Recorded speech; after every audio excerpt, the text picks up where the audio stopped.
and unmuted now. All right. Hello, ladies and gentlemen. We are here to witness Neogen in their first game in the Titan League. Real exciting stuff that we got going on. And we're already immediately right into the drafting phase. So let's see how this draft is going to pan out.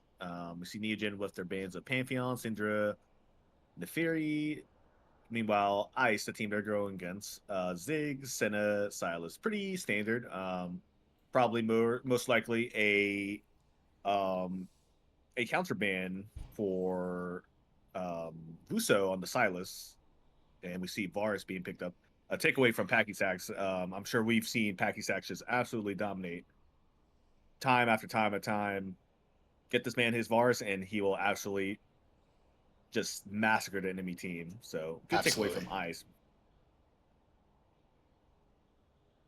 And I mean, on the other side, Neogen profits Zinzao and Talia being picked up.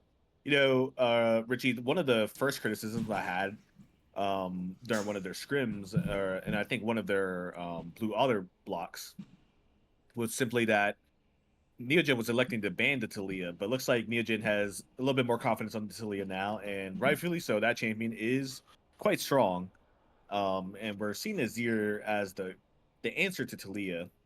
Um, pretty even matchup, I'd say. Azir might have a little bit of an advantage in lane, maybe, but um, for the most part, pretty standard stuff. And we see Vi being picked up as well. Vi, a pretty strong champion as well.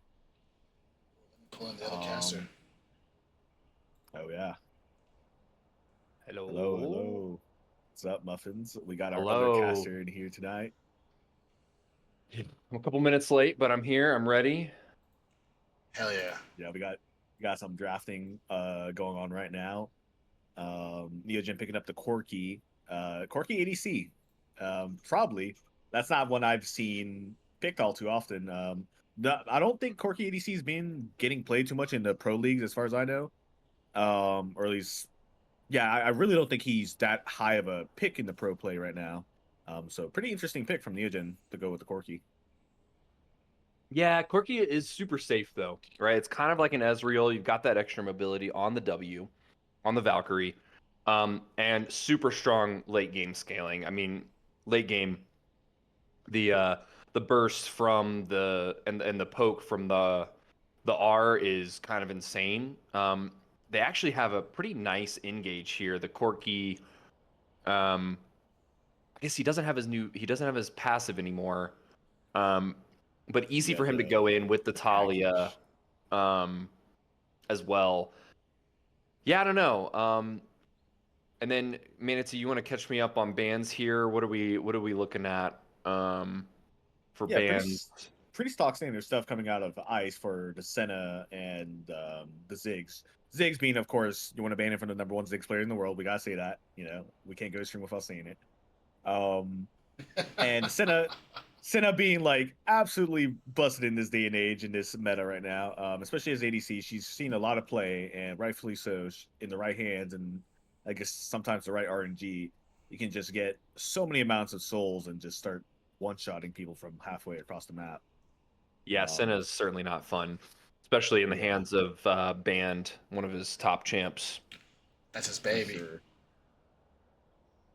And A Silas band that was pretty interesting. I has Vuso been playing Silas a lot? Oh yeah. yeah, actually, I would say that Silas is probably like Vuso's almost like I would say signature champion, but aside from his Lux, of course, but probably his second most played champion I've seen him Okay, on. okay.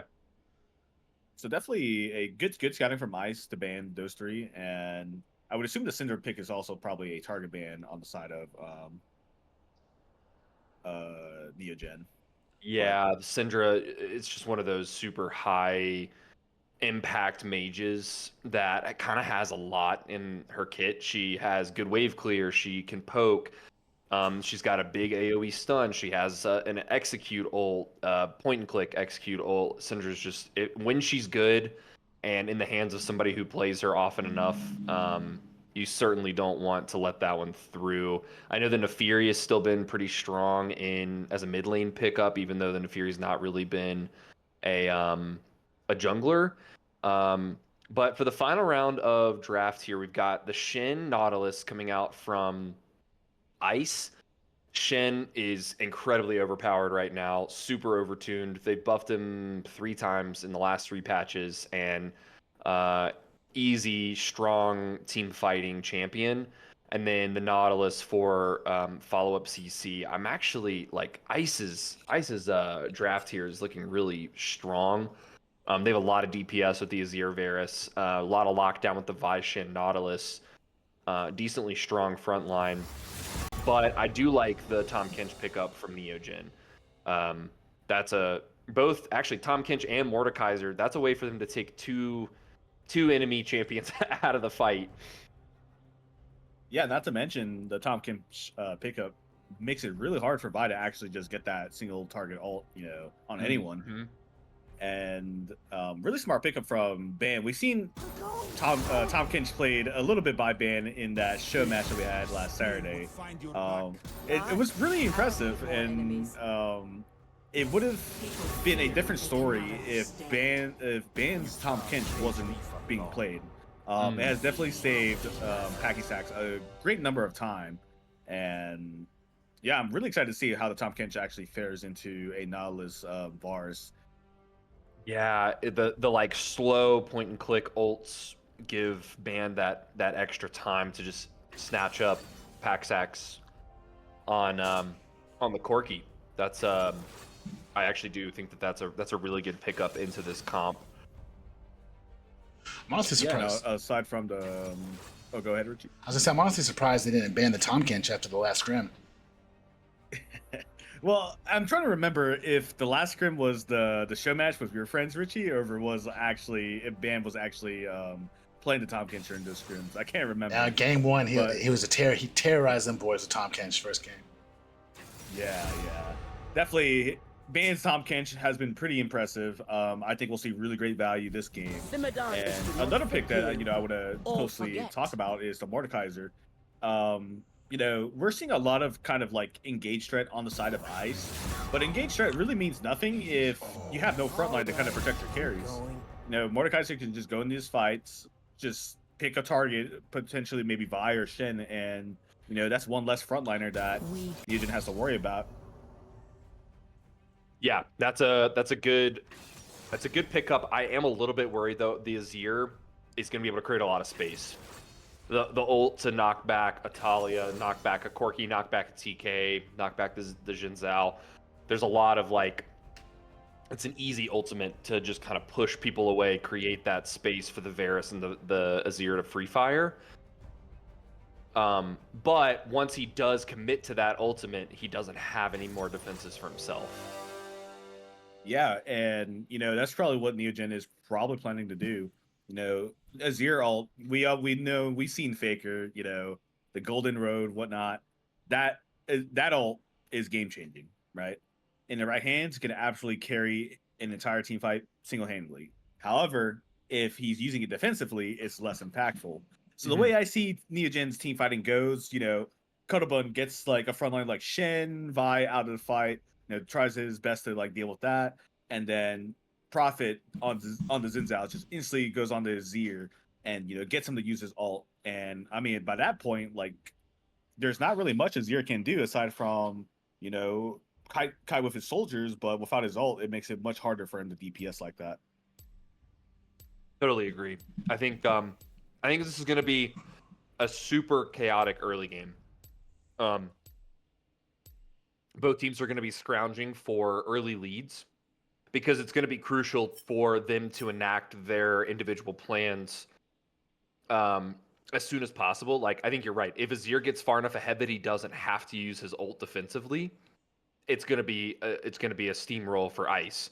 If Neogen is able to stop the Azir from getting ahead and puts him in a position where he has to play defensively, it's going to put them on that back foot and give Neogen the opportunity to use the Mordekaiser to take somebody out of the fight, make it a 4v4, and win the fights even easier. So I think it's going to be a pretty chaotic early game here. Yeah, I have to agree on that one. I mean, on the side of the early game, I don't know. I think I have to give Ice just a slight edge on the early game. Vi is this champion that is known to be kind of weak, levels 1 through 6, but once she gets, her level 6 ulti, she can really get going. With Zinza, on the other hand, definitely has a much better early game than Vi, but we're gonna have to see if Prophet can really abuse that fact. In this day and age, in the current jungling meta, it's really hard to kind of like punish slow clearing jungles like Vi, but it definitely can be done. Much more so, less so in jungling, counter jungling, and more so in like good gank paths and counter ganking, I would say. For sure. Yeah, for sure. I mean, I think that the other thing too that is going to maybe throw a wrench into this plan is actually I think Ice's level 6 is quite strong as well. With the Shin ult able to follow up with the Vi, so if the Vi goes in for a gank, they can turn a 2v2 or a 2v3 into a 4v2 um, very quickly with the Shin Vi. The Vi goes in for a gank, the Shin TP's on top of her, and all of a sudden you've got you know, 4 Ice members staring down at the bot lane, for instance, or the Talia. I do think the Talia pickup is pretty good for this as well, though, right? The Nautilus has to dash with his hook. The Azir has a dash. The Vi has to punch in. The Shin has to taunt in. So the Talia mines, the rock mines, are going to be a huge, huge tool that Vusa is going to have to use extremely strategically, I think, in order to control areas, control objectives, control vision, and allow Neogen to set up some of these plays. I think that's going to be a pretty crucial tool for them as well. Yeah, and honestly, not to mention, we're gonna have to see what Vuso decides to kind of build on Talia. We've seen a lot of tankier Talia builds arise over the last few weeks, and I'm more of the opinion this game versus a Vi, Shen, Azir, and even a Nautilus, like you're going to need some sort of defensive item like Rod of Ages and some more of tankier build. He looks not to go bone plating versus an Azir, so might have to see if that catches him off guard during this matchup. But we're getting into game. Let's see if there's any sort of level 1 shenanigans. Always. Um, Always. you love to see it. The real question is, will there be an Ivern Medal of Dishonor this game? Yeah, we got to make Poppy proud. Who is going to get the Ivern Medal of Dishonored? If you guys don't know in chat, that I think he explicitly said I think you need more than like 10 deaths or something like 7. that. If you hit 7. 7. Yeah. So if you have more than 7 deaths, that is the Ivern Medal of Dishonor right there. Proudly wear it. But I'm looking for some clean League of Legends from both teams. See a little bit of a cheeky trade going up on the top side. But Muffin, I mean, if you were to pilot both of these comps, I mean, which one would you prefer? I think that, to be honest, I think Ice has an extremely strong comp, but it relies on them being able to control the engage. They need to be able to set up the vision to find the Vi pick, find the Azir shuffle, find the Shin TP. I think if they try to react to Neogen, I think it might go a little bit more poorly for them. I think Neogen has a little bit more safety built into their comp. Oh, uh-oh. We do have a quick pause. It looks like Vuso has DC'd. They were also talking about it in all chat, so we're gonna have a quick pause here. But back to my point, I think what I was gonna say is that Neogen's got a little bit more of they've got a little bit more flexibility. Uh, they don't have the Talia doesn't have to follow the wall in. The Jin Zhao doesn't have to follow his W in with a dash. I think Puddle's kind of the only one that once he commits to a fight, he's kind of in there. But Tom Kinch has his tunnel to get away. Corki has a dash to get away. But once Vi and Shin and Nautilus are in there, they're kind of in there. So I do think that if Neogen plays their fights well, kind of baits out some of the fight from Ice early on, where kind of force them to take a fight they don't necessarily want to. I do think that Neogen will have the better extended fight, the better ability to turn a fight. But I do think that in a straight up 5v5, if they get a fight that they really want on the side of Ice, they're going to tear through Neogen. Yeah, I think I absolutely have to agree on that notion. Like, if Ice gets their perfect engage with the Vi, the Zir, Nalas, or even the Shen, picking off one of Neogen's carries at this point in the game is just crucial to him. Like, if you lose to Corki, Talia's not really going to be doing all that much damage, especially with Phase Rush. And if you pick off the Talia, well, you lose a lot of that E safety with the unstable ground. Her E, I forgot what her ability name is, but yeah, her E will definitely provide that safety that is no longer there if she gets picked off like that. Yeah, they do at least have Cuddle in the top lane. I think if Cuddle gets ahead, he can certainly be that pretty strong. He could certainly be enough of a damage threat that he could carry fights. But as we were saying earlier, if Cuddle goes in and he's the only one that's fed to do the damage and they just focus him, that's going to be really tough for Cuddle because he doesn't have a lot of tools to get out once he's in. And so it's going to require, I think, a lot of coordination from Neogen to really communicate exactly when they want to take a fight, exactly when they feel like they have that advantage. Whereas I think Ice kind of has a little bit easier of a team fight to actually, if they hit a piece of CC, they just are going to throw everything on that target, and it's going to be kind of an easy pickup for them. Cuddle with the ballsy word. Sure. Oh yeah, he has a deep ward in Vi's jungle. Good information. So we know Vi looks like she wants to rotate up top lane to get the Shen in a pretty okay spot. But ooh, we can see in the minion block, and that's gonna be first blood surely going to Cuddle right there. He's just gonna drain him away. Yep, there it goes. No. Man, Oh, the that Shen is took an so unfortunate unlucky. tower shot. Yeah, 2 tower shots actually. And as he was trying to leave from the tower range, he actually ends up getting minion blocked. And we see even more aggression. We see Packy Sacks getting hooked on the tower. Now, too low to really contest anything in lane anymore. Good flash from Ban there as well to stick away from that Nautilus route. That was actually a lot closer than I think Paxax. I think he was expecting that to not kill him. He didn't commit the flash or the cleanse on the hook and root under tower.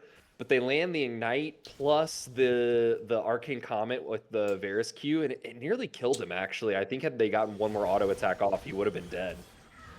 Yeah, it was really, really close. And honestly, maybe even a bit greedy on the side of Packy Sacks to hold your summoners like that. But hey, it works out for him. And I was going to say, hold on to those summoners. And Packy Sacks is back. They get the knockup on the Tom Kinch, on the Nautilus. They flashes in aggressively. And they're going to find a double kill in the bot lane to get Packy Sacks set up. Although, wait, hold on. He's not able to finish him off. And Varus kites back to the safety of his Vi. Vi's going to re-engage. Is Band able to get out of this? He's waiting for his channeled W. He does get it off. Nice Q. He's going to walk out. Tom Kinch doing just Tom Kinch things.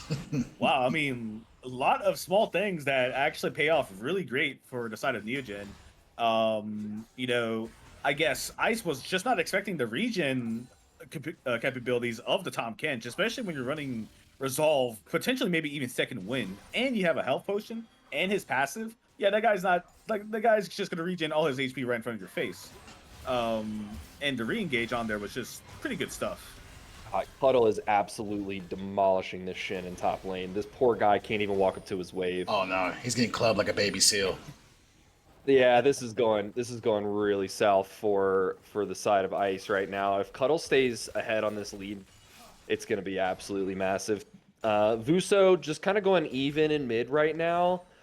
He does have that tier. He's stacking it up. He's got the Lost Chapter. I think Vuso's probably pretty happy to just farm it out and wait for a fight to show up to.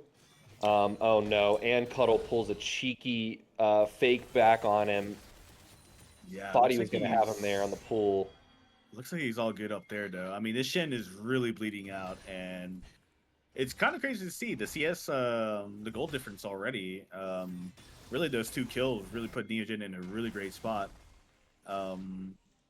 and we're just gonna see if they can really translate this into the mid game. You know, the mid game is really where things get harder and harder for Neogen. Like you said, Muffins, they do have that disengage potential, but in my opinion, playing disengage is so much harder than playing engage. You know, maybe that's just a personal thing. I just like pressing my R button and like going straight ham, but who knows? Maybe Neogen can kind of adapt to this new disengage style that they've been trying out.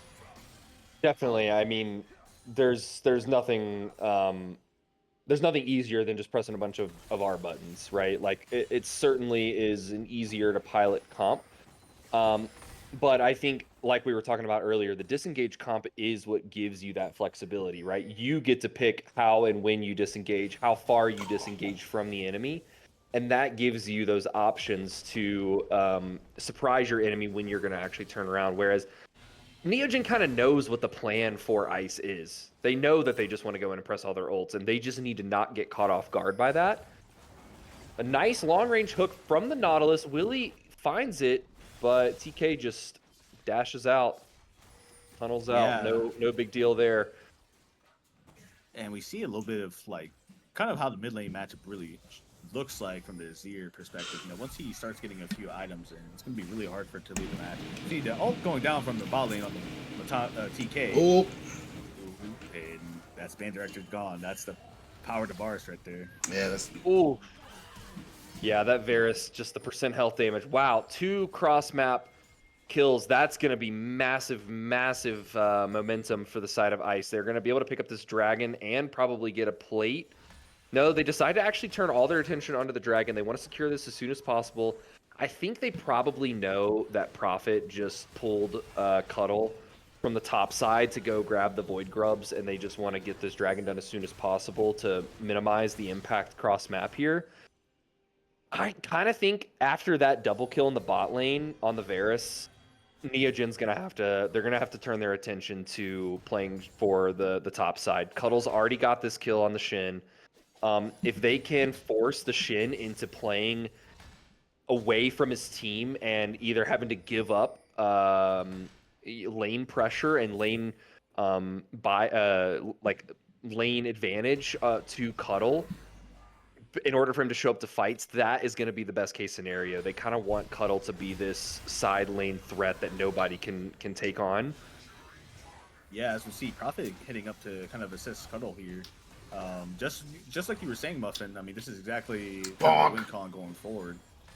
Yeah, there it goes. Just bonk on the backside of his head. That Shin going down. he going that night. And we see Vuso actually ended up dying once again. And this is something I really wanted to highlight too. When you greed out and you go for more offensive runes, not electing to go to Resolve Secondary, not electing to go to Catalyst, this is you're going to get punished for it. And we see TK once again getting bar assaulted. Let's see if this amounts to anything.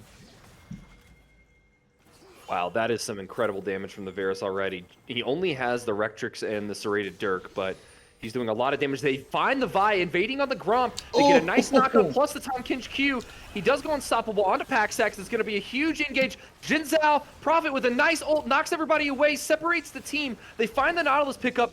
TK, Band Director, on a huge eat on the Paxax to save him from the Azir, but Azir showing up and absolutely chopping through the backline of Neogen, picking up a triple kill, putting him at 4-0 on the scoreboard. This has gone really south, I think, for Neogen here. Unfortunate skirmish in the jungle. They almost play out of it. It's a really good fight from Prophet, but the damage is just not there from Vuso or from Pachysax to actually follow up on that fight. They did everything right, but the damage was just too high. And now we've got both Corrin on the Azir and Husky Templar on the side of Ice, walking back on the Varus, both with 2 first completed items. This is going to be a really, really tough mid-game for Neogen. They need to chill things out. They need to concede some objectives, concede some vision, and try to slowly let this lead diminish. They can't really be looking to punish Ice anymore for their aggressive plays at this moment. They need to wait and get a couple of items on the board. especially on Paxax and Vuso. I think they're just a little too weak to fight right now at these tier builds. They're wanting to stack up, and they just aren't strong enough yet. Cuddle got a full Yeah, Rylai's just absolutely. now. The only saving grace. Oh, we see Vuso with the Emperor's Divide. He's gone again. Oh man, The Richie, Sharima shuffle. I really don't want to jinx Vuso, but I'm telling you, man, you need to build defensive on this sort of team comp. Like, it's too greedy to go this. What would he go? He goes precision second. Like, it would have saved him there, but by this point in the game, nothing's gonna save you. You know, not even your complete allies. It's getting real scary for Vuso playing this game out. I hate to say it, but Vuso's on his way to the Iron Medal of Failure pretty early on in this game. Yeah, I didn't want to say it, but it quite looks that way. Tower Really time. nice play. Cuddle just takes the Shin into the Shadow Realm again, just says, I'm going to take this tower. Vuso shows up with the TP. It's a good TP with a knockback into the tower, but Azir is here. He sets up his tower, but he just kind of dies. I'm not really sure what the plan was there from Corrin on the Azir. He TPs onto a tower at 5 HP and a Shin that's already dead, expecting to save it 1v3, and they hand over a shutdown gold to the side of Vuso there, allows him to finish his Archangels. That is going to be the defensive item that he needs, and the Cuddle's actually sticking around. He's going to find the Shin again. Oh, no. Oh, he misses the E, but he flashes in. He is going to be able to finish the kill. He smacks him with the mace. It's the Mace of Spades, if you will. The Mace of Spades. Man, well, Cuddle is a monster, and fight literally the win con for the side of Neogen. Hopefully, Vuso does not get caught here. But overall, really nice sequence. Yeah, like you were saying, Muffin, really questionable TP coming out from the Azir. You know, just let your Shin fall. You are the carry. Who cares if your Shin just falls? Like, just let it happen. Yeah, that tower was gone. The tower was gone. Shin was dead. Just screw it and stay in. I mean, Vuso even TP'd up there. He didn't even walk back to lane. But, Right. I mean, look, we're going to take it. We do see a nice cut. Wow, Vuso with a great Weaver's Wall. Cuts off Corrin on the Azir. He's not able to DPS while the Vi is just stuck in there, and they have to walk away from this fight. Cuddle did say, you know what? I took your top tower. I'm going to show up to this dragon. We need this. Cuddle is massive. He's got his Rylai's finished. He's got Boots 2 already done, the plated steel caps, and he's got a Haunting Guise for that extra ramped up damage. They do find an engage on the TK, but I don't think that's really who they want. But Vuso on the side gets found by the Azir and the Vi.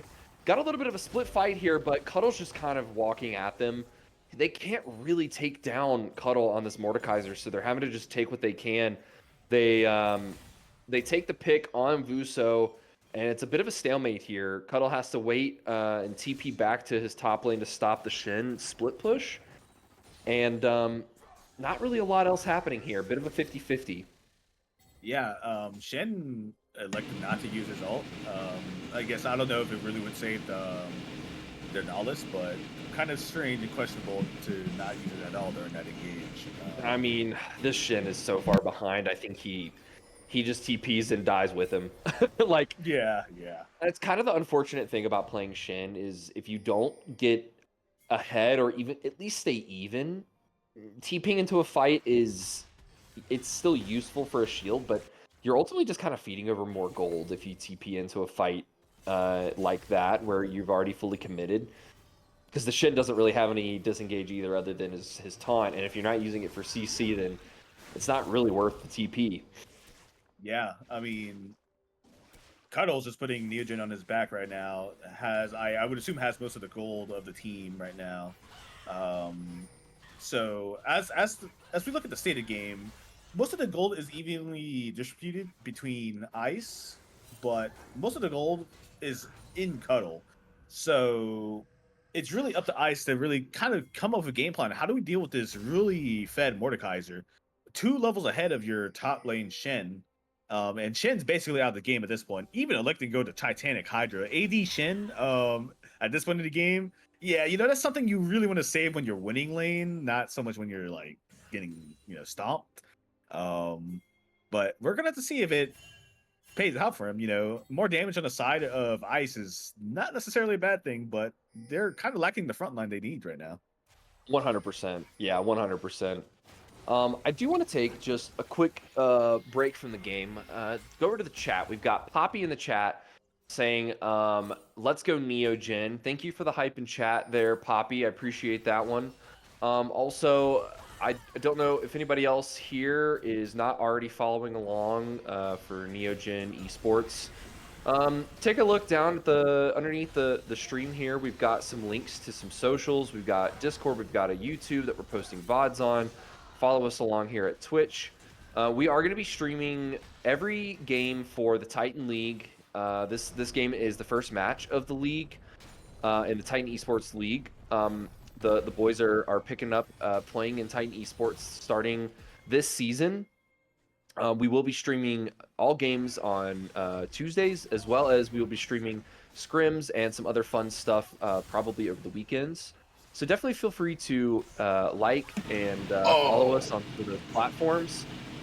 As I was talking, they do find another pickup onto Vuso. He is 1-6. That is going to put him one death away from the coveted Iron Medal of Failure. I was gonna say if this is a race between the Shen and Vuso to see who can get that medal faster, but Vuso has a great lead over the Shen on that end. Yeah, I mean, luckily for Vuso, his team is carrying his slack this time around. Prophet and Cuddlebun they're really far ahead right now. Prophet just about completion on his second item. Mordekaiser on the top lane has his Riftmaker. Massive spike.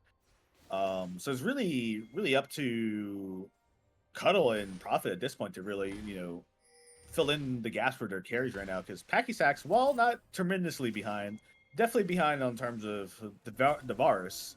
And yeah, Vuso, unfortunately, at this point of the game, is out of it. Azir has Death Cap. He's a large DPS threat.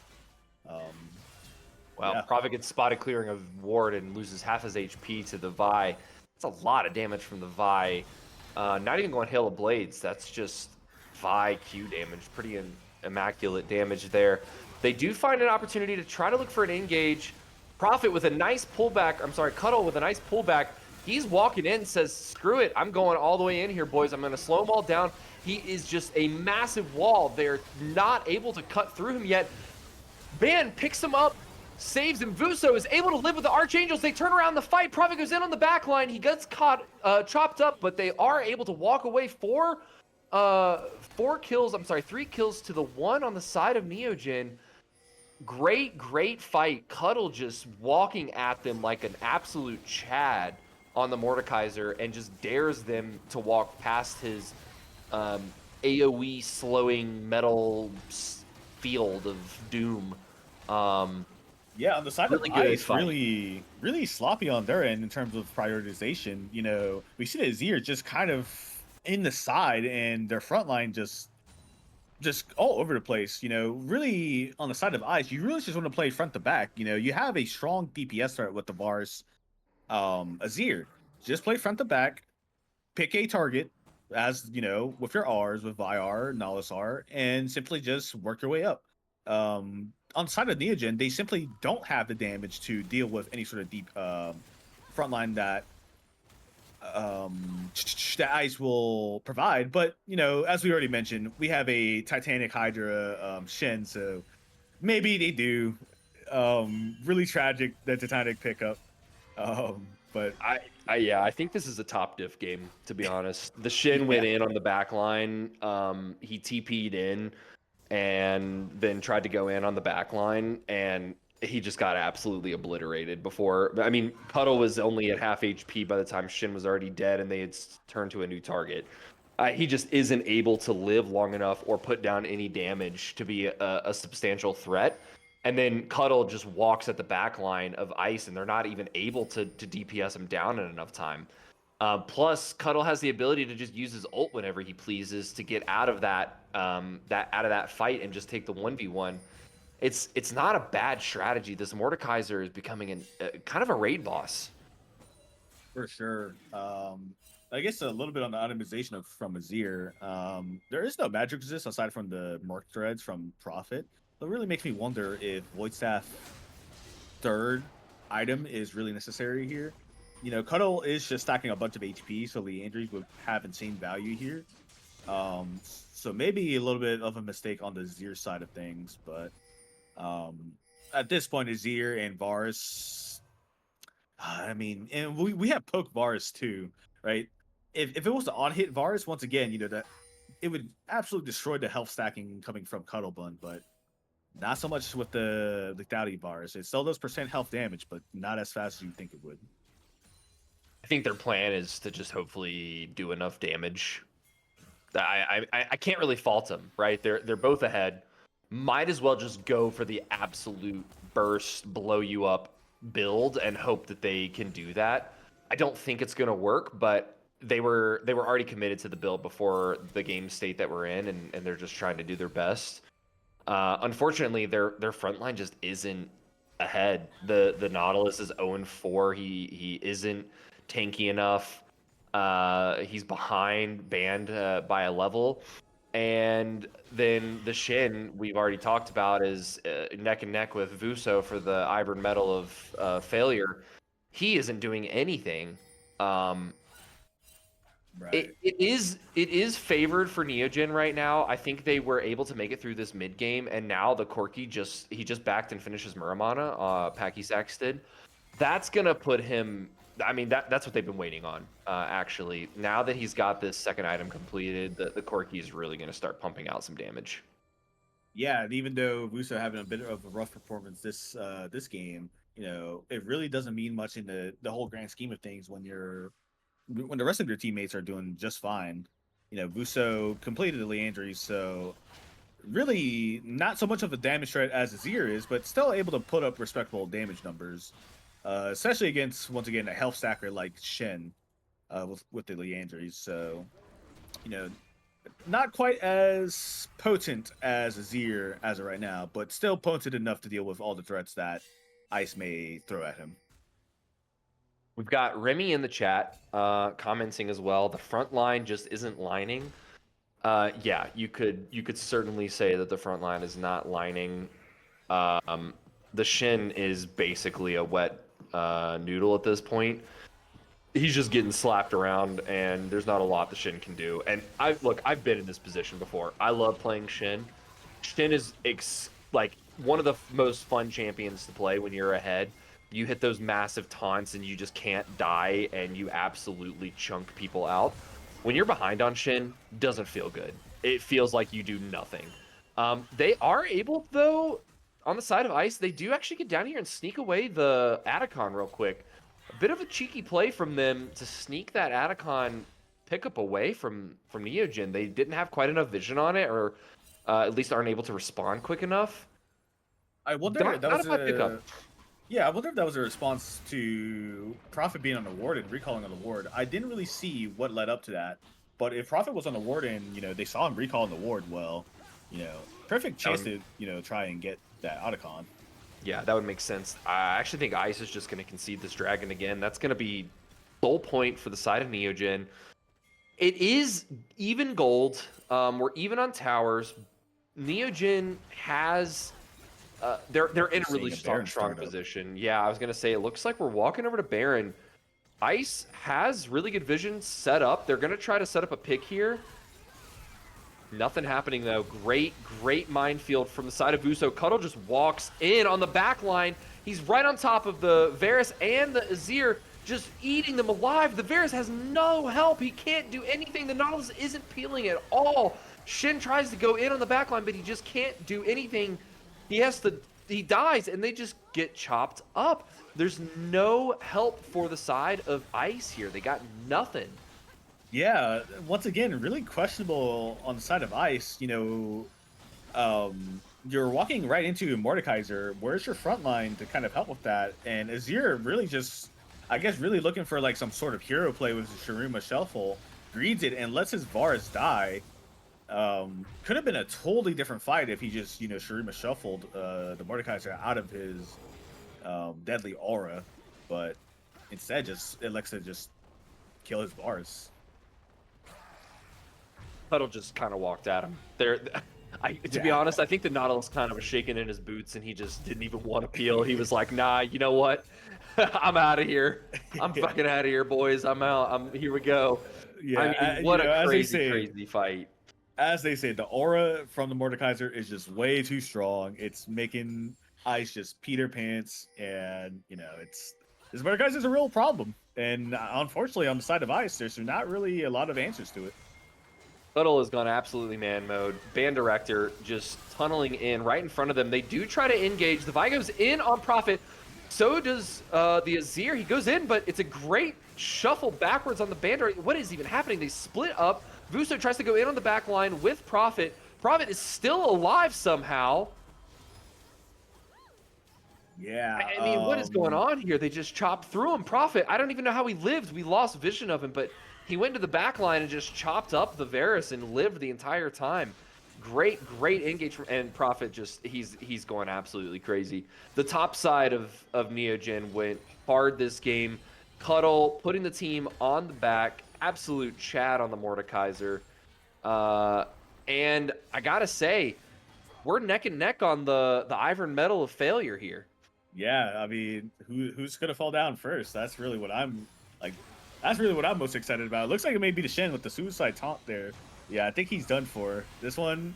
Oh, he goes into the Shadow Realm. Oh, it looks like he might be safe for now. But yeah, I mean, on the side of Ice, really questionable plays from the Azir. The only reason why the Azir is being highlighted as much as I am, it's just because he has the cards to kind of like play these fights out and make a huge difference. But the way he's been playing these fights out have just, frankly, just been terrible. Not electing the ult, the savior carries, not going in for like head first, giving a shutdown to Vuso. It's really questionable plays coming out from Azir, and honestly, when you're in this position 7-2, there's really no excuse for you to be making those sort of plays. This is exactly what we were talking about earlier, too. The Neogen has gotten big enough. They've gotten enough of a lead, and they stabilized the game long enough after that really bad skirmish at Gromp where the Azir picked up the triple kill. I was really kind of worried for a second because that was exactly what we talked about shouldn't happen. If the Azir gets ahead, that was so bad for Neogen. But the Azir just hasn't played it well. He needed to utilize that lead and force more fights early on, but they weren't able to. And then Cuddle just got so big that he wasn't really able to continue to match the Cuddle in these fights. And so he was having to use his ult the way that he didn't want to. And that was what we talked about earlier on, right? If the Azir didn't get to use that ult to separate his team from Cuddle, that was going to be a hard fight for them. Yeah, as we see a aggressive engage onto the Nautilus. The Nautilus all being used on the Corki. So... Oh, it's a great pullback from Vuso and Cuddle on the Mordekaiser, but the Weavers want to cut him off. They have nowhere to go. They're just thrown into the fray. He has to dash away. The Varus does get away by the skin of his teeth, but that is the rest of Ice cut down. Yeah, I mean, hey, credit where credit's due. Neogen played their comp as it should, right? Eliminate the frontline carries, and then eventually the DPS on the side of Ice will have a hard time playing. I gotta cut in here. We have an absolute crazy from behind win. It's Willie on the Nautilus that's going to take home this game's Iron Medal of Failure. He dies first in that fight, and that put him at 7 deaths. I can't believe it. This whole time, we thought it was going to be Shin.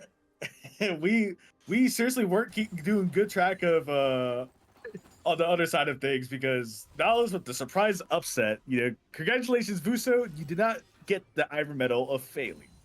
It will go to Nautilus. Congratulations to Nautilus. There's a double medal on the side of Ice if you look at it. Yeah.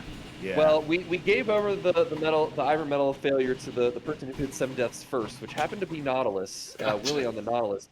However, Vuso, have no fear. Next game, there's always another opportunity to earn the Iron Medal of Failure. I'm gonna go to chat real quick. Remy says, "Not gonna lie, this whole time I thought the teams were switched. I was about to flame Cuddle for inting until I realized he's not on Shin." Remy, thank you for not flaming our boy Cuddle. It's actually quite the opposite. He's absolutely carrying this game. Yeah, on this, honestly, when this game first started, I thought the red side was like ice. But I'm good now. We know that Neogen is winning. They have a 9K gold lead, and they're really poised to just absolutely like win this game. Oh, it's a phenomenal Weaver's Wall. Forces the flash out from Vi. I mean, Neogen, they're about to walk this in. They have Soul. They've got the Hextech Soul. I think they're looking to just kind of secure this Baron, keep it away from Ice, and then walk the game in. It does look like Ice is trying to get a little bit of prio in mid lane, get this wave shoved up just a little bit, try to help him out. But we know what's going to happen. Neogen's just going to walk right at them. I mean, Cuddle isn't even really quite there yet, but as soon as he shows up, Ice is going to have to concede.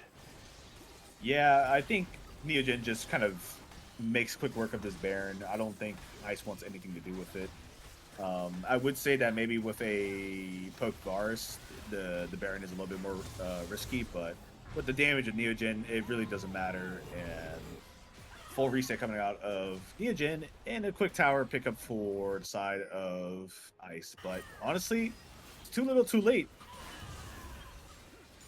Yeah, I mean, it makes sense, right? They try to trade what they can get a little bit of bounty gold in their pocket, get another tower down to give them the opportunity that if they do happen to win a team fight, that's one less tower they have to take down in order to try to push and win the game.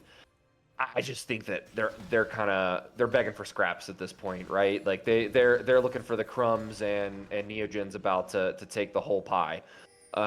They've got the Baron, they've got the Soul, they just freshly backed their full health. I mean, we've got nearly four items on Pack Sacks with 300 CS. He's got the IE finished. Those R's, those autos are gonna hurt. And Cuddle's gone for the complete like AP ramping damage magic pin build. His field is gonna just hurt so bad, so bad.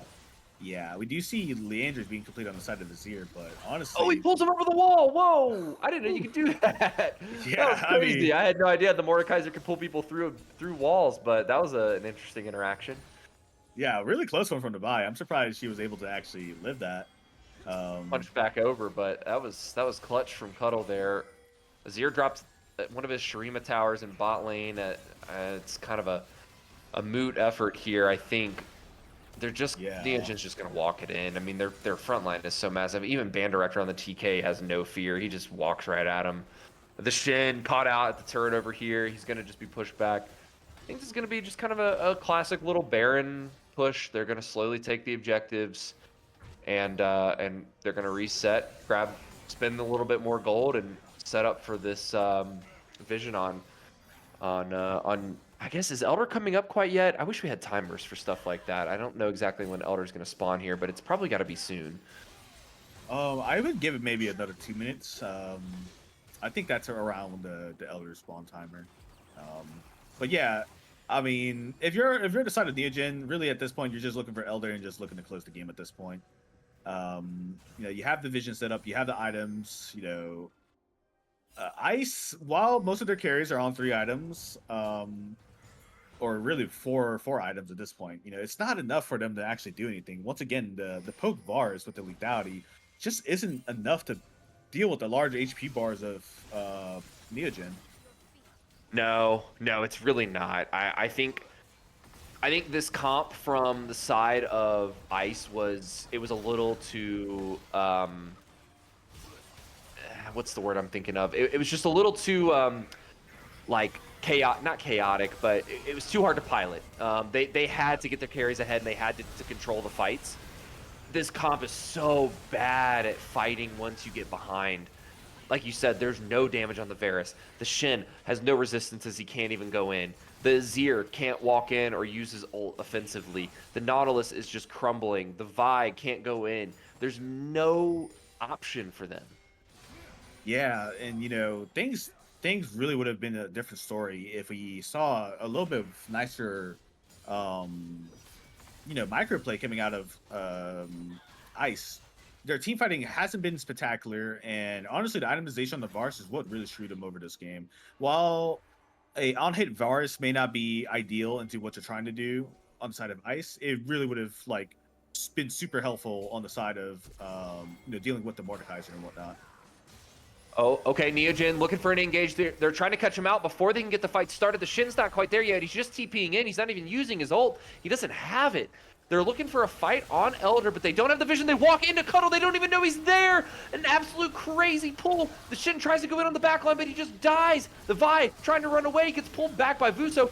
Cuddle is still up. How is he living? It's an absolutely dominant team fight for the side of Neogen. Prophet walks out with the 3K. A huge team fight ace, and game one going over to Neogen. Manatee, who would you say was the MVP this game? Even though I think I already know. Yeah, I mean, it had to be the Nihilist. Well, no, I'm kidding. It really, Cuddlebun put the team on his back. He absolutely had all the gold, and really great game from Cuddlebun there. Yeah, I couldn't agree more. Cuddle, I mean, I will say, Prophet, honorable mention, he was just as big as Cuddle was, and he was a lot of the reason why um, Cuddle was able to push his lead so hard.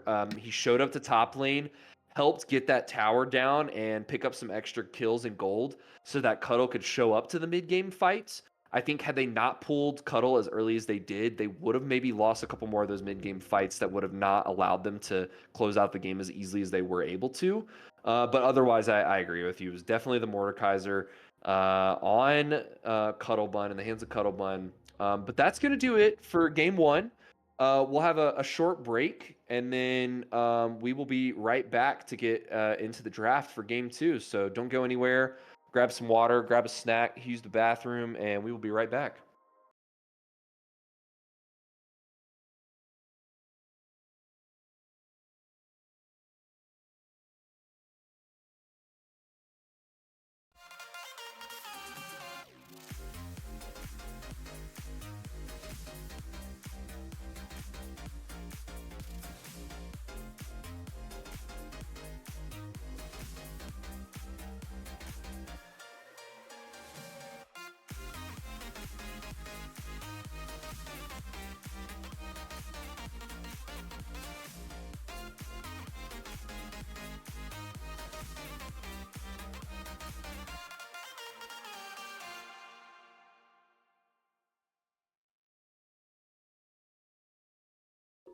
Take a deep breath and let the world fall away. Welcome to the world's biggest talent show! Oh my God! If thoughts intrude, focus on your breathing. That was magic. Energy is high, but focus on that breathing. Oh, you know what? This is just too exciting. Summer's back, and so is America's Got Talent. Don't miss the premiere tonight on NBC and Peacock. Geico gives you a total car coverage combination, from flats to fender benders to dead batteries. Kind of like combining ranchera, video game music, and a high school choir on Helio. Sounds like a hit to me. Whatever you need, get more with Geico. Geico gives you more coverage for whatever you need, from a dead battery to a flat tire to a fender bender. And you get 24/7 help and fast claims with the Geico app. It's a total car coverage combo, kind of like the combination of EDM, death metal, and smooth jazz. I think this could catch on. Whatever you need, get more with Geico.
Switching over, unmuted.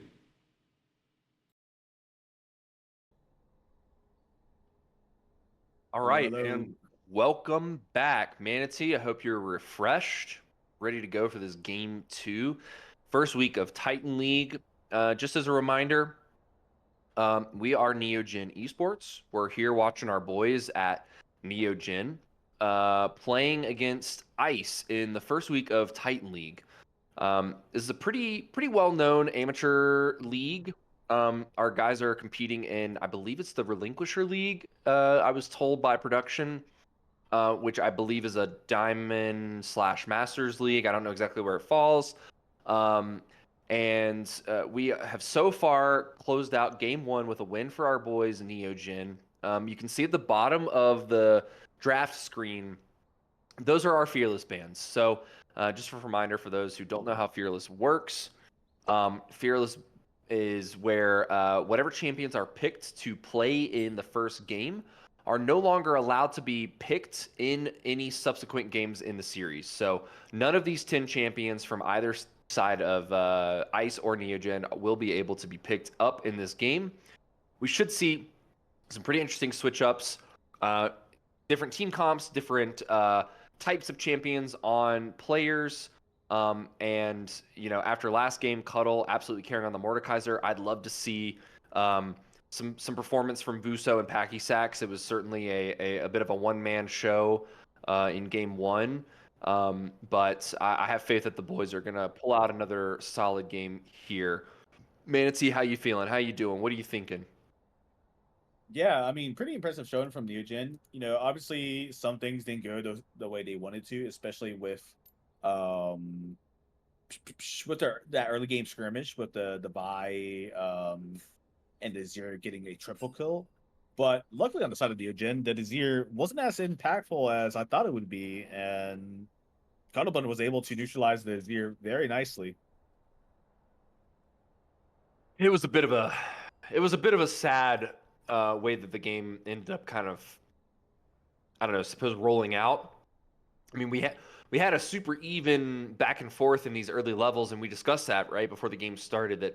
That was what we were kind of looking for. We knew it was going to be this really high octane early game, trying to grab these leads, and they put this lead on the Azir, and he just drops the ball on it. I mean, absolutely demolished by Cuttlebun on the Mordekaiser. So I'll be excited to see how game 2 goes. I'm really hoping for a little bit more of a close match, something a little bit more exciting. But Manatee, what are we looking at here for bands? It looks like similar bands coming out from both sides.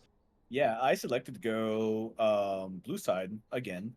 Real interesting. We usually see probably in some of these amateur leagues, I would have preferred a little bit of the red side for the counter pick on the top lane, especially since we've seen how rough the top lane matchup was forward at Shen, and we see Pantheon first pick being out. Now, Pantheon really good blind pick because it can be what is it, quadruple flex, support, jungle, mid lane, top. I mean, hell, you might as well just play Pantheon AD carry as well. Yeah, definitely a good first pick. And they insta-locked that. I'm also pretty sure that Neogen ended up banning that out last game, so I have a hunch that somebody on the side of Ice is a pretty big Pantheon player. Another thing I want to mention here is Ice did elect to ban the Urgot out in round 1 of bans instead of leaving it for round 2. They last time they banned out the Silas from the side of Vuso. I don't know if it's just that they're more afraid to go. It's a little bit of a 50-50 here. Like, I don't know if they're more scared to put the Urgot in the hands of the god top laner that is Cuttlebun that just absolutely demolished them, or if they are afraid of giving Vuso a champion that he may be able to perform better on. They're trying to keep Vuso in this more control mage type of role where he didn't perform as well last game. Either way, Neogen ends up picking up the Nocturne Ezreal as their first round, locking in a really nice high damage jungler, really strong ganking jungler after level 6, decently fast clear speed, great utility with the ultimate, and then Ezreal super safe bot lane to pick up. I really like those pickups from Neogen. These are nice picks. These are picks that they've picked before. I know Packy Sacks really likes these little bit more mobile, sit a little further away from the fight type 80 carries. He's not much of like a Draven player or a Samira or Nyla, kind of a get in there in your face. And then the Nocturne Prophet is a really good Nocturne player as well. So I like these pickups from Neogen. Yeah, so far we see some comfort coming out from Neogen. Aurora, definitely one of Vusa's better champions. So we're gonna have to see how he pilots Aurora in this sort of fashion. Aurora has a pretty good, easy game plan. You know, just hop in, do damage, hop out. The execution of that damage though can be pretty hard to do sometimes. So we're gonna have to see if Vusa can pilot that. As we see, even more comfort coming towards Neogen. I don't know if you ever seen Cuddle on Jax, but I mean, this once again, his Jax can absolutely take over the game, and before you know it, Jax is knocking on your Nexus door. I'm going to turn over to the chat here briefly. We've got Poppy in chat saying, "Break the ice, let's go Neo," and a little shout out for us, man. It's Casters killing it. Hey, thank you, Poppy. I appreciate that. I do want to just clarify that Poppy is in fact part of the Neogen organization. You'll actually find Poppy in here. He is one of our other casters. You will find him in here on some Tuesdays and Thursdays. Give some love to Poppy in the chat. And we've also got Chuggin McGuggin saying down with ice. I think he's just talking about ice, the team here, not necessarily In game, ice. of course. In game, of course. The double meaning. But it could be a little double entendre, maybe even a triple entendre. Who knows? But thank you for the input, Chuggin McGuggin. I really appreciate that. Also, first message. Thanks for hopping into the stream and checking us out. I really appreciate it. Yeah, good stuff. Appreciate the interaction in chat. As we run out draft right now, we have Rel coming out for the support pick. So Rel Ezreal, not really a duo you see too often, but not so much in the bot side sort of things. You know, it's more or less for the whole overall team comp. And on the side of Neogen, you know, almost kind of like a complete opposite of what they were doing from last game. You know, Aurora, Nocturne, Rel definitely want to be in your face, definitely want to be in there first. Meanwhile, on the side of Ice, you know, they're just as, you know, raring to go. These both team comps really are scrappy, and I don't know about you, Muffin, but I'm really excited to see some more action this game. This is going to be an absolute cluster. I can't wait. There's really no front line on either side here. It's an absolutely massive bucket of damage from both teams. Kaisa, Nico, Pantheon, Renekton, Ari, all damage. Nocturne, Ezreal, Aurora, Jax, Rel, all damage. Rel, an engaged support, still does some decent damage. I actually got to say, I think my favorite part of this whole draft so far is exactly what you said. This is Neogen going the complete opposite. They played this disengage, wait for the right opportunity to turn the fight, and piloted that perfectly last game. And now they're going for this, like, get in there and you're in there kind of fight, right? The Rel goes in, stuck in the fight. Nocturne goes in, stuck in the fight. Aurora goes in, not really stuck in the fight, but is going to be hopping around the fight. And then the Jax similarly hopping around the fight. I mean, the amount of mobility and tools that Neogen have to pick and engage are extraordinary this game, and I can't wait to see how these fights are going to unfold. Yeah, for sure. On the side of, you know, which comp is easier to execute, because both comps have similar identities, like we mentioned, right? They kind of just want to go at you, and they kind of want to fight. And the slip push pressure is a little bit better on Neogen's side with the Jax. But Renekton is no slouch either, right? So if Renekton gets ahead in lane, you know, definitely can still be this huge side lane threat. So I'm really interested to see how Neogen want to play their fights out. Yeah, and I think what's kind of interesting here is that the Renekton into Jax matchup, it's like mostly a skill matchup, but I think Renekton's is a little bit easier to pilot because he can he has this point and click stun that he can activate. But if Cuddle is able to save his Counter-Strike and time it well enough, he can just completely negate that stun from Renekton and eat the rest of his auto attacks. I think that is going to be a really interesting, pretty volatile top lane. They both, Renekton and Jax, are kind of champions that want to get ahead early so that they can push their lead. I think that's going to be where we see a lot of early game aggression again. Yeah. On the side of early game, talking about that a little bit more, I think I'll have to hand Ice just a little bit of that early game advantage. I think their champions are just a little bit, just slightly better early game than Neogen's. Of course, Neogen, once they hit their level 6 with the Nocturne and Aurora, can just be as threatening as Pantheon, Ari. But definitely in those before level 6, they definitely have that advantage 2v2. But as the game goes further on, that advantage quickly dissipates. Pantheon is so strong early. I do think that the Pantheon will have the advantage early. But overall, I think Nocturne, Prophet on the Nocturne, is going to have a better presence across the game. Pantheon, again, another one of these champions. If Pantheon gets ahead, it's an absolute nightmare to play against. He does so much damage for free. But if he gets behind, he just becomes a stun bot, and he doesn't do anything other than one stun, and then he dies.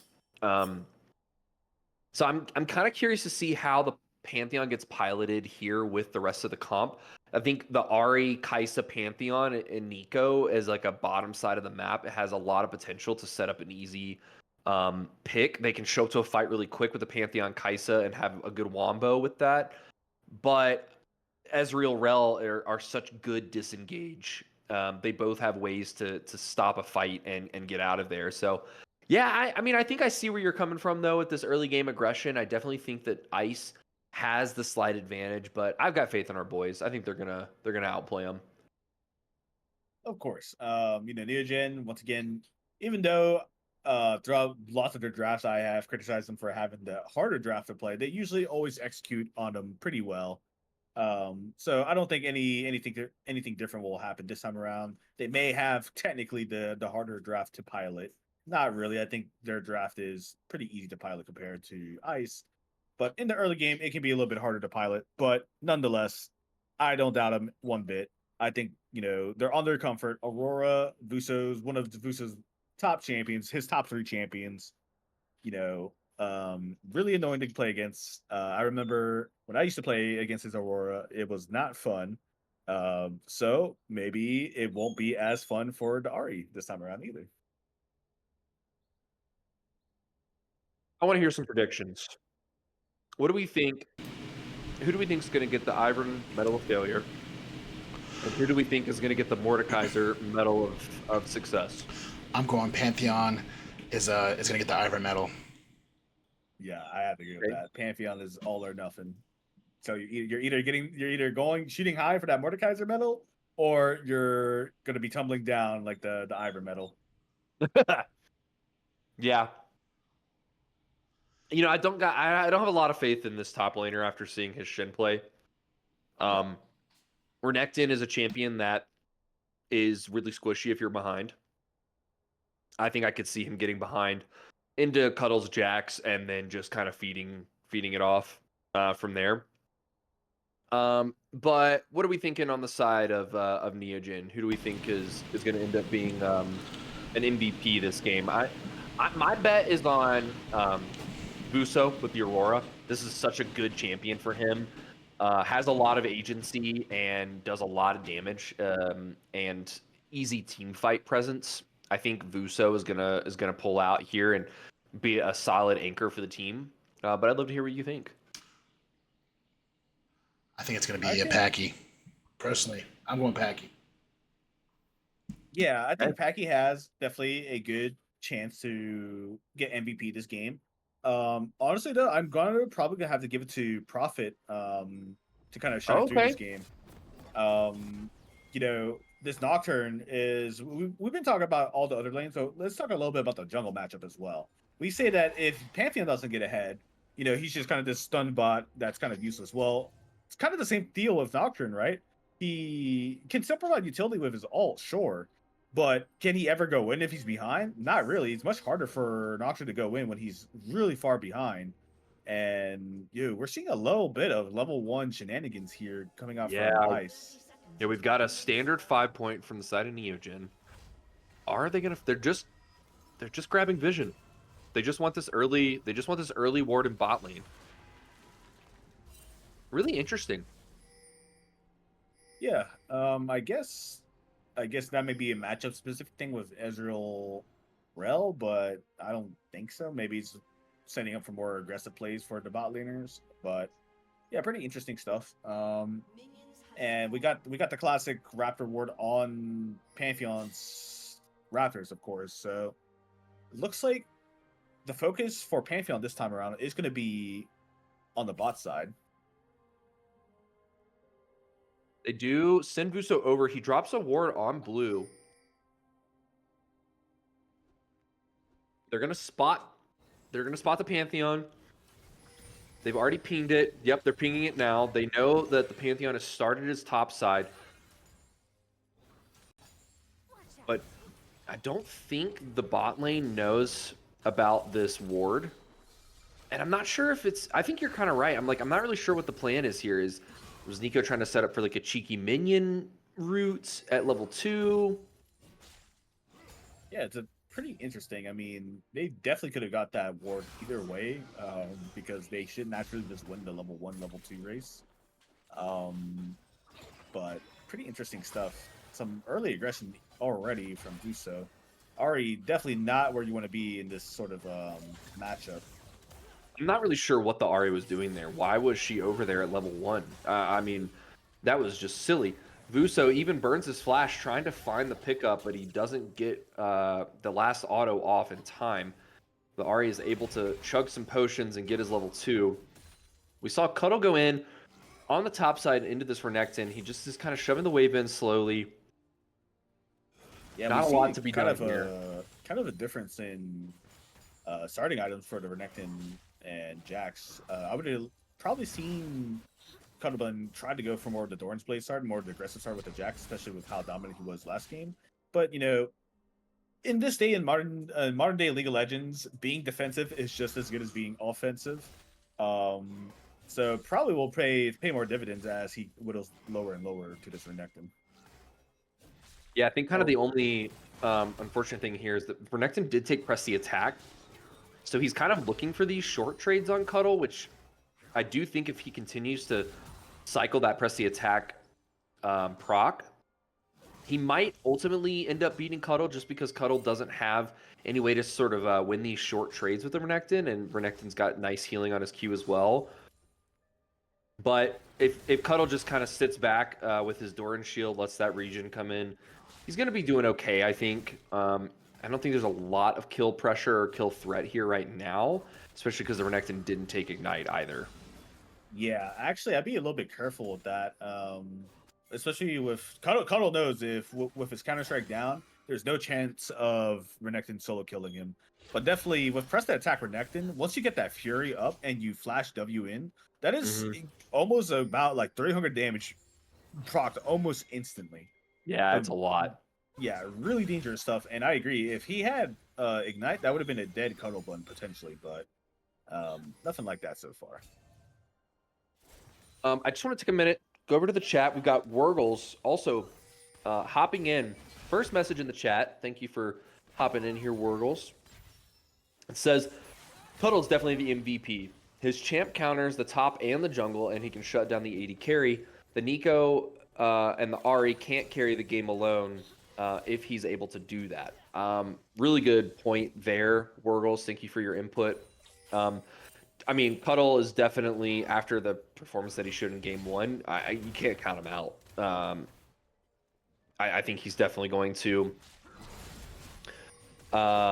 He actually went back and picked up a Cull. So he's not really looking to fight this Renekton at all, it doesn't seem. He's just kind of getting his grass procs and trying to farm his wave as best he can. But he's being frozen on the Renekton's side, and he's down 15 CS right now.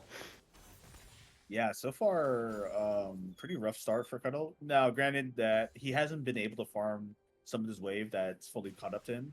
and he's been taking a lot of damage. This is just kind of like the Jack Renekton matchup, and really rough for Jax early on, but should neutralize as Jax gets more levels and items. Meanwhile, in the mid lane matchup, an unexpected gold lead coming out from, or I should say CS lead coming out from Ari, especially after that early game. So really curious to see how Ari managed to get that one. But so far, pretty standard stuff. We do see a slight CS lead on the jungle side of things as well. Pantheon not really doing much of anything with his early pressure, so maybe the level 6 is Okay, not wait, gonna hold on. be- Here comes Prophet. He is spotted on a ward, but he's still going in anyway in the top side. He does land the fear, forces the flash out from the Renekton. He has to get away, get out of there. He did not want to burn his ult to live there. Instead, just opts to flash away and break the fear. A little bit of a questionable flash, if you ask me. I think he was perfectly fine. I would have liked it to maybe just use the ult instead of the flash, and that's a lower cooldown, of course. But that's the flash gone from Renekton. Yeah, I suppose. I mean, I think about this too for myself. I actually think the flash is fine there. You flash out. He saves his HP because of that, which allows him to stay in lane longer. And the longer that he stays in lane, the more CS that Cuddle loses. And if he saves his ult, that gives him the opportunity to win a fight. Like, I don't think Flash really wins him a fight as much as his ult does. And I think him being able to stay in lane longer is going to choke Cuddle out of a little more CS. He's actually almost down to a 20 CS differential right now. Kind of a little bit of a struggle for Cuddle in the top lane right now. Yeah, we're also... we do see Prophet's level 6, and Pantheon is making his way up here. Potentially Prophet's looking to stop this freeze this Renekton has going on. Oh, he's just engaging on him. He has no flash. He gets the massive stun. He does ult under tower. He gets a really great Q. Wow, what a freaking heal on that Renekton Q with the full rage bar. He somehow lives and nearly kills Prophet in the meantime. Prophet's trying to get out, but the Pantheon is looking for more. He knows he's over there. He hasn't spotted him yet. He's almost out, but he does find the stun. And that's first blood over to Ice. Yeah, I mean, I kind of saw it coming. I think we all kind of saw it coming, Muffin, right? We knew that a Renekton that still had ult, so really great point that, and really well played. That's something that I didn't even think of, that, hey, he wants to save HP in the lane and potentially starve Cuddle out, and really well played from the top laner this time around. Yeah, this is looking like a totally different top laner from the side of Ice. I don't know if Shin just isn't a champion he normally pilots. Shin is certainly a harder matchup into the Mordekaiser. But I think Prophet got a little greedy there. He didn't really have a home. He had finished most of his clear of his jungle. He was already on the top side of the map. He had his ultimate up. Ritual's coming up. They try to go in for the steal, and they can't get it. Hypnotic Viper is able to pick it up, but they flash in. Vuso does get a nice W onto him. Cuddle picks up the kill. They at least trade something back here. Not a bad pickup from Neogen, but the Void Grubs do go over to Ice. This might be one of those weird games where both junglers are kind of like at their team's mercy. Usually, you want your junglers to be a little bit more proactive and kind of leading the pace of the game, but looks like this game might be just the laners kind of dictating the pace of the game. This Renekton is super strong. Yeah, super strong. Cuddle has to really respect this. Already with these steel caps, working on his. I think Renekton goes Eclipse first item. Gotta really respect the Renekton at this point. And on the side of Neogen, Prophet has his ult again. We know how important getting your ultis and getting successful ultis off on Nocturne is. That is a very long cooldown early game, even with the Ultimate Hunter. Of course you need to stack that up. So it needs to be successful R ganks with the Nocturne ult. Otherwise, you're just kind of waiting 2-3 minutes without doing anything on the map. Which isn't too much of a problem for Neogen, because this Pantheon is also not doing anything. So good for Neogen. I think Neogen is pretty happy right now if they can continue to keep the game in this state. They're not down too far. They've only lost the Void Grubs and one Dragon. And I think Neogen is going to scale a little bit harder. than Ice is. The Ezreal with the wow, oh my gosh, it's a massive flash knockup, or I'm sorry, flash stun with the Prophet engage from the lane. I didn't even see him back there. Pantheon tries to show up, but he's just a little too late. They take down the Nico, and that's going to be a kill over to Prophet there on the Nocturne. Yeah, I guess the Pantheon was just trying to guess where they would have been at that time, but completely guesses wrong. That's one of the benefits of Nocturne's paranoia. We used to expend a TP for that TP play, or really for that play. But overall, pretty good stuff from Neogen. You know, not much used, not much blown. The bot side does not have any summoners, and Nico still has her flash, so potentially something to look out for in his next few fights. Oh my god, it's massive damage from Vuso. He just walks right at this Ahri. There's nothing she can do. She doesn't have an ult. That's one of those classic, you're going to throw a skill shot out, so I'm going to just keep weaving back and forth trying to dodge it. But, you know, this is Aurora. You're taking auto damage and her passive. You can't be doing that. No, that's not going to work. Aurora's always going to win that extended fight with just those auto attacks and her 3-hit passive. I really want to just like take a minute to think about this bot lane play. I didn't even see Prophet. He was kind of lurking on the side lane and just waiting to pull the trigger, and it's a crazy good flash Q from Band. I didn't even it was all happened so fast. It was just like all of a sudden the whole team was there. Great communication and synergy from the team to show up and get that kill. They aren't unfortunately able to get it. They didn't time it quite right with the dragon, so they are going to have to reset and come back to this dragon and try to gain some vision. I do think, though, that Neogen's going to be in a decent spot to try to follow up and get a good kill here, and Prophet is going to have his ultimate back up for this fight. And unfortunately, a little bit of a failed macro attempt from the side of Ice, right? Well, we see Vuso used his ult to kind of chunk out the Ahri, who just TP back in. And then we know their bot lane doesn't have flash, so there's no chance of a rail flash engage like last time. And finally, Prophet's ult was down. You know, those are definitely, you definitely want to be forcing some sort of dragon play there. Wow. Incredible mastery of the champion, Vuso just showing off there.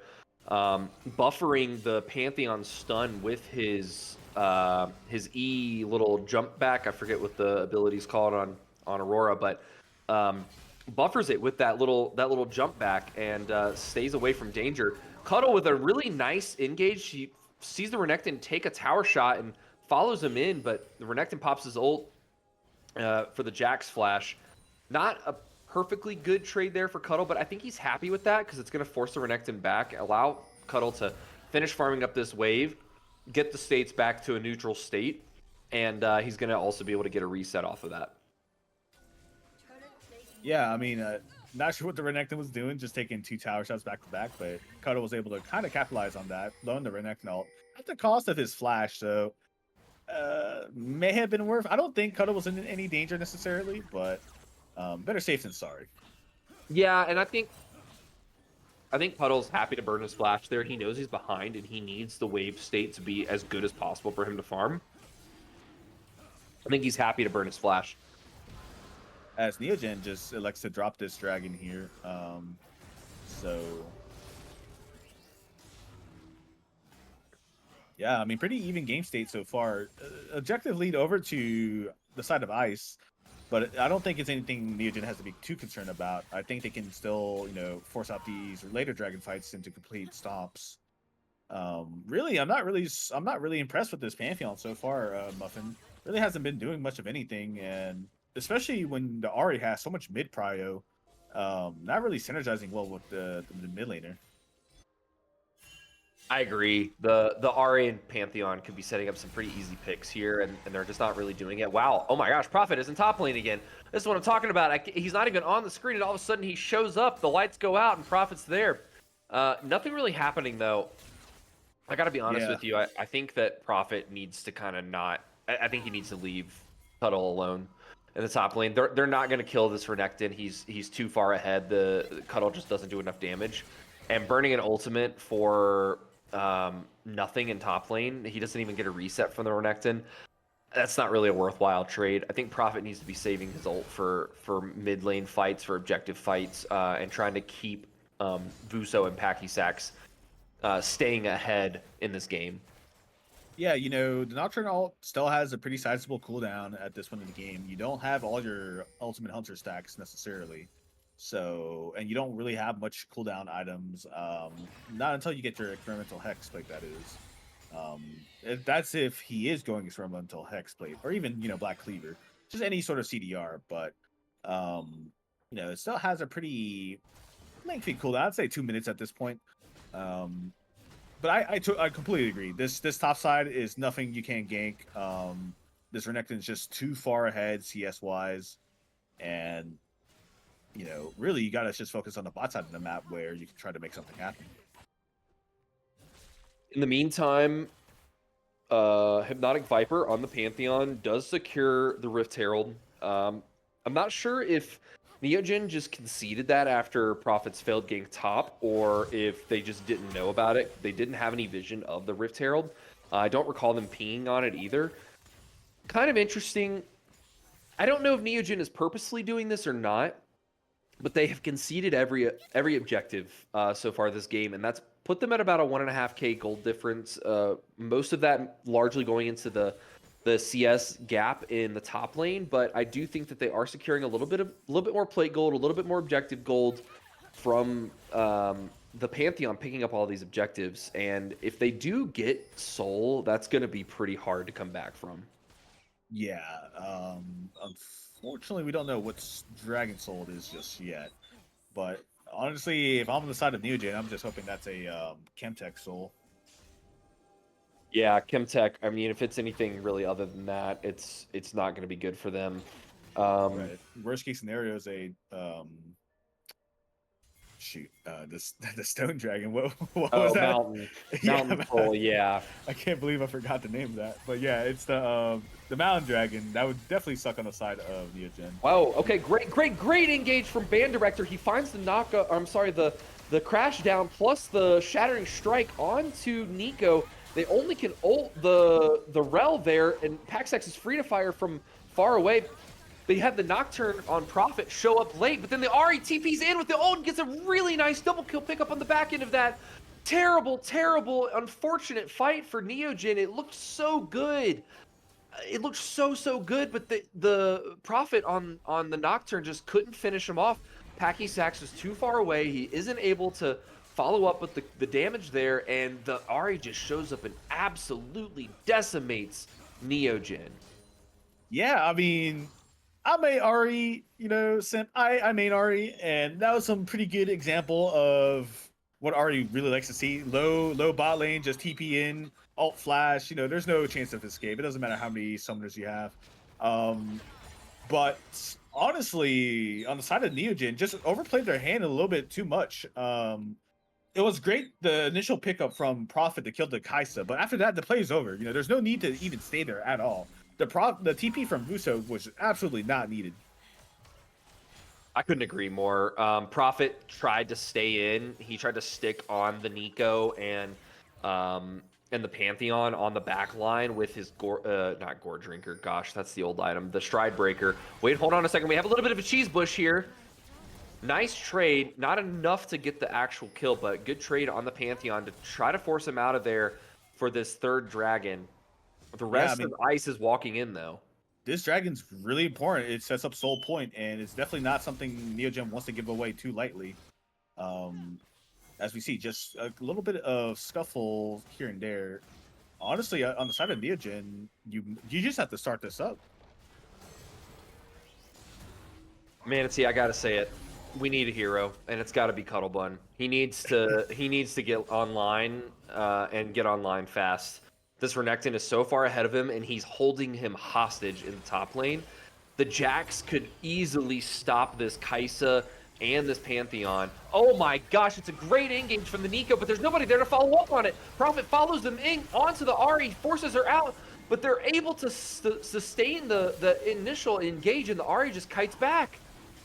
Yeah, I mean, the initial engage was great from the side of Neogen, but the Nico was really just delaying their entire engage with that great Pop Blossom.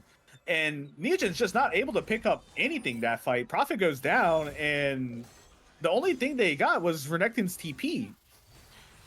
Yeah, this isn't. I think they're struggling now. I mean, they're almost 3K gold behind, and Cuttlebun is just so far behind. He has no presence in the game right now. He's just been watching Renekton farm. Pantheon once more. He ults in. Band Director has to crash down. He is going to be able to swag it out of there. We know Band Director. They call him Mr. Clean because of his movement. Really nice movement there. Really nice crash down to get away and walk away from that. Engage from the Pantheon, trading the ult away. But yeah, I think we need a hero, and it's got to be Cuttlebun on this Jax. He just finished his Triforce. That is going to help him with his DPS. But God, this Renekton is 60 CS ahead. He's got his Stride Breaker finished. He's on his way to his second item, and he's got his boots finished. Once this Renekton enters the fight, it's going to be such a hard target to stay away from. He's going to try to stick onto the backline. I don't know. The Ahri is really slippery. Manatee, what do you see as their way out? Honestly, their only way out is through a potential pick on the Ahri. The Ahri is pretty squishy with the Malignus build. So Oh no, Band Director. He got caught out. seems to be okay. That's the paranoia being used. Going on to Nico. We've seen this time and time again. It's actually a really nice engage. They funneled them away into this really small area. The Ahri can't really get in there yet, but the Renekton shows up just in time. He gets on the back line. He's absolutely massive. They do somehow get out. Pachysex, please, E away. Do something. No! Vuso is able to get out, but this Renekton just shows up and he absolutely chops to the team. Again, another one of these fights. It looked so good for Neogen. They funneled them into this tiny little corridor right under their tier 1 tower. They forced the Ahri to not really have a lot of space to work with, but it just is too little too late, and the Renekton's able to show up. Yeah, and honestly, they're focusing way too hard on this Nico. This Nico is too slippery for you to just kind of be using all your cooldowns on her. This is the second time where she's been able to just either completely disengage or just ruin your entire engage. And honestly, the Pantheon being the real star there, just taking so much damage with that E, Steadfast, I believe it's called. And yeah, I mean, absolutely pseudo tank from the Pantheon. Tanked probably over like, if I had to guess, almost 1,000 damage, I'd say. Yeah. Yeah, that was pretty incredible from the side of Ice. They kited back to their tower super well. You know, this is what we asked for, right? We asked for something a little more competitive. We are seeing it's not quite as competitive as we would like. This one is kind of a little bit of one-sided right now on the side of Ice as well. I really think that Neogen is going to have to slow the game down again. They're going to have to try to wait this spike out. They try to... Hold on. Cuddle says he wants more. He flashes in on the Renekton. Prophet shows up with the paranoia, turns the lights out. He doesn't know he's showing up. The Renekton swags out. He's able to keep walking, but I think Neogen's pinging it. They're trying to show up. He does try to get out, and he is going to get out the Hex Gate. Wow, that is really incredible. This is a free Atacon now. Yeah, I mean, I'm almost speechless, Muffin. They used just about everything, and the Renekton's just kind of toying with them at that point. And when you use that many resources and you spend that much time trying to kill one person and they still get away, you can't help but be demoralized after that. Yeah, they do pick up a bounty tower gold on the opposite end, so they at least take something for their troubles. And I think they're not able to actually fully force the tier 1 tower down in mid lane. They would have really liked that extra bounty gold in their pocket. This Renekton is incredibly online. The Ahri so online. These two solo laners from Ice showing up and showing out for their team right now. It's a little bit of a diff again. You know, thankfully it hasn't been an absolute stomp like it was in game 1. I think Neogen has done a good job at kind of conceding what they needed to and abdicating away from these fights that they don't really need to be a part of. They've taken the best fights that they've looked for. They just ultimately aren't coming out on top. I'm really kind of curious to see what Neogen's going to be able to do. I mean, we're walking into Baron spawn. We're walking into a Dragon Soul spawn. and we see Prophet potentially getting caught out here. Not what you want to see. Instantly goes down. The Aurora all being used, so not important Oh cooldowns my out. god. Oh, the Renekton damage. He's in there. Yeah, they had no option. They knew it was a soul fight. They had to try to show up. Cuddle doing his best to survive, but he can't do it. They're going to go straight to the tier 2 tower in bot lane as well as Kite back, and they're going to take the soul point as well. Not a lot Neogen can do at this point. You know, they're kind of grasping for whatever they can get. They're going to lose the game if they just let it go anyway, so they've got to try to do something. They do trade a mid-tier 1 as a small prize. I don't see much of a way out here, though. Yeah, unfortunately, a Hex Tech soul, the same soul that Neogen got last game, now being used against them this game. And honestly, Muffin, like you're saying, the avenues of a comeback are really slim for Neogen. This Vuso Aurora hasn't been able to get much value. And really, this comp relies on you being able to pop Aurora ult and pop Nocturne ult and just being able to blow somebody up. But they just haven't been able to do that. No, they don't have enough damage. Prophet has I think there was a couple too many failed gank attempts early on. He wasted a little bit of time and some resources trying to keep Cuddle in the game when it was already a losing lane. Cuddle has done his best to stay up in levels and stay up in farm with the Renekton, and he's done a decent job. You know, he's only 1 and 2. He's completed his call and gotten a little bit more gold in his pocket. He's level 15, only 1 level behind the Renekton now. But Prophet is just a little too far behind, and Paxax as well. He's 0-2. He's only finished his 2nd item to Kai'Sa's 3 items. There is a chance if they go super late game with Ezreal at 3 to 4 items, but I just don't think they're going to make it there. Prophet being picked in his jungle again. He doesn't even know they're there. Tries to turn the lights off just to survive, but it's just too little too late, and the Ahri's looking for more. It's kind of interesting because Vuso can play Orianna, and I think his Orianna is pretty decent. So it makes me wonder, why didn't he just run with Nocturne Orianna? The Aurora here just kind of seems like a little bit of an outlier. I know what they were going for, but Aurora is a little bit off meta at this point. It's tough to pilot the Aurora into this comp. Like, it's not so much that Vuso's playing it bad, it's just that he can't do a whole lot. He can't follow the team in with the Nocturne, with the band, with Band Director and Cuddle, and then he's just kind of DPSing from behind, but he doesn't have a tank in front of him, and I don't know. There's a lot of mobility on the side of Ice as well. They can easily get right on top of him. They got 2 point-and-click stuns to lock down Vuso. He's just kind of locked in place, a little held hostage in these fights. Yeah, absolutely, and I can't just help but feel this is not so much a mechanical or outplay, but almost a draft diff on this one. Definitely, Cuddle not being on a more high agency top laner into this Renekton, it made it really hard for Cuddle to do anything and get online to try to show up to these fights.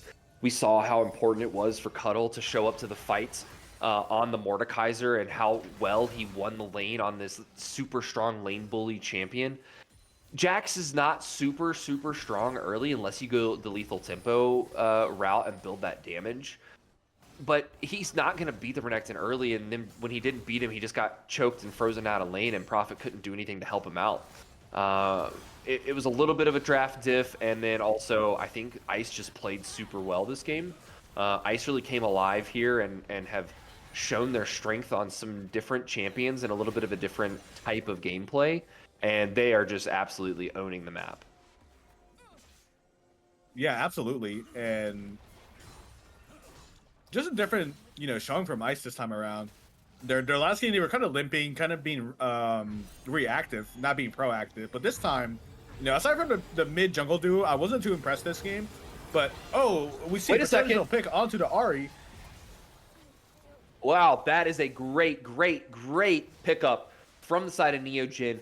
Phenomenal vision on that brush. Band Director finds the pick, blows the flash with the Shattering Strike, and then the follow-up from Prophet, and they get the shutdown gold, hand that over to Prophet. That's 1,000 gold bounty, shutdown gold for that Ahri there. That's a great opportunity for them spend a little bit of gold, get Prophet in there, get him a little bit of extra damage. He finishes the experimental, whatever that's called, hex plate, giving him some extra ability haste on his ultimate, as well as the Black Cleaver finish now for Prophet.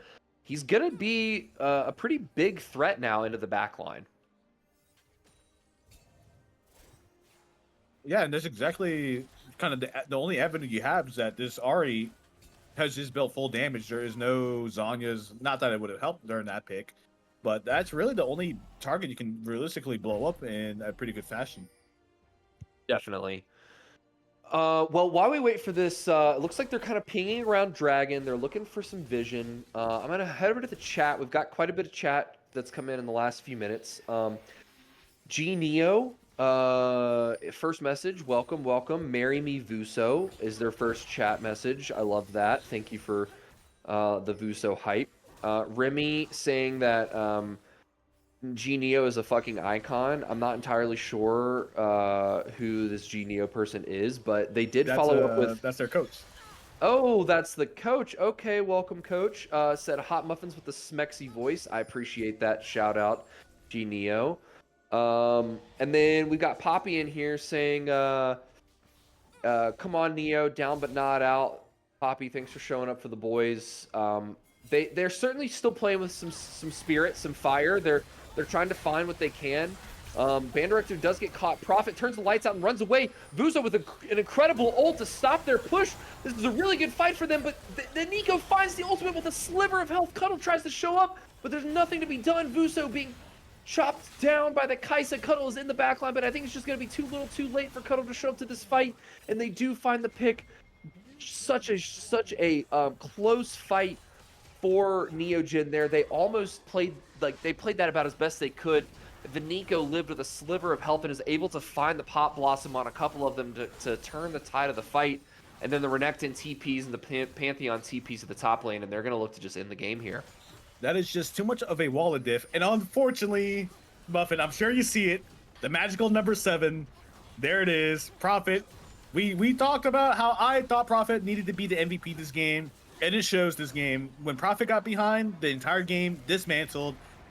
That's Prophet's Iron Medal of Dishonor going to that. And honestly, on the side of Ice, really great showing from this Ahri. You know, I have to give it to the Ahri. Was there at the right time, had really great team fighting, really great positioning. And aside from that one mistake that she did, getting caught out, really clean game from the Ahri. Absolutely. The Ahri showed up when she needed to, had great engages and dives into the back line, found some couple of good charms. But ultimately, it was just the raw damage that the Ahri put out. I mean, the Rabadons, the Crypt Bloom, the Malignants, just so much damage from some of the I mean, basically just the dash, the whatever the spirit charge, I forget what the ult's called, and then the Foxfires, Spirit Rush, and the Foxfires. That's just a bunch of auto lock damage, but I'm sure pumping out 600-700 AP, magic damage from just those items there. Super strong showing from Ice, and we've got ourselves a game 3 coming right up.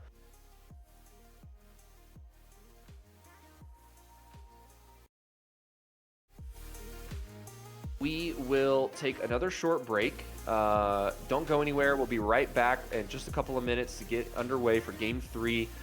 We've got a 1-to-1 series, and we're hoping our boys are going to be able to pull it out in Game 3. So come right back in just a couple of minutes, and we'll see you then.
Geico gives you more coverage, combining all your car coverage needs, from flats to fender benders to dead batteries to towing.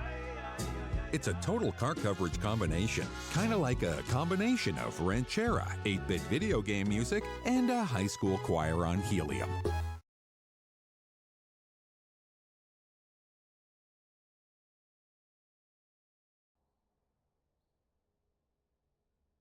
All right, welcome back everyone to the stream.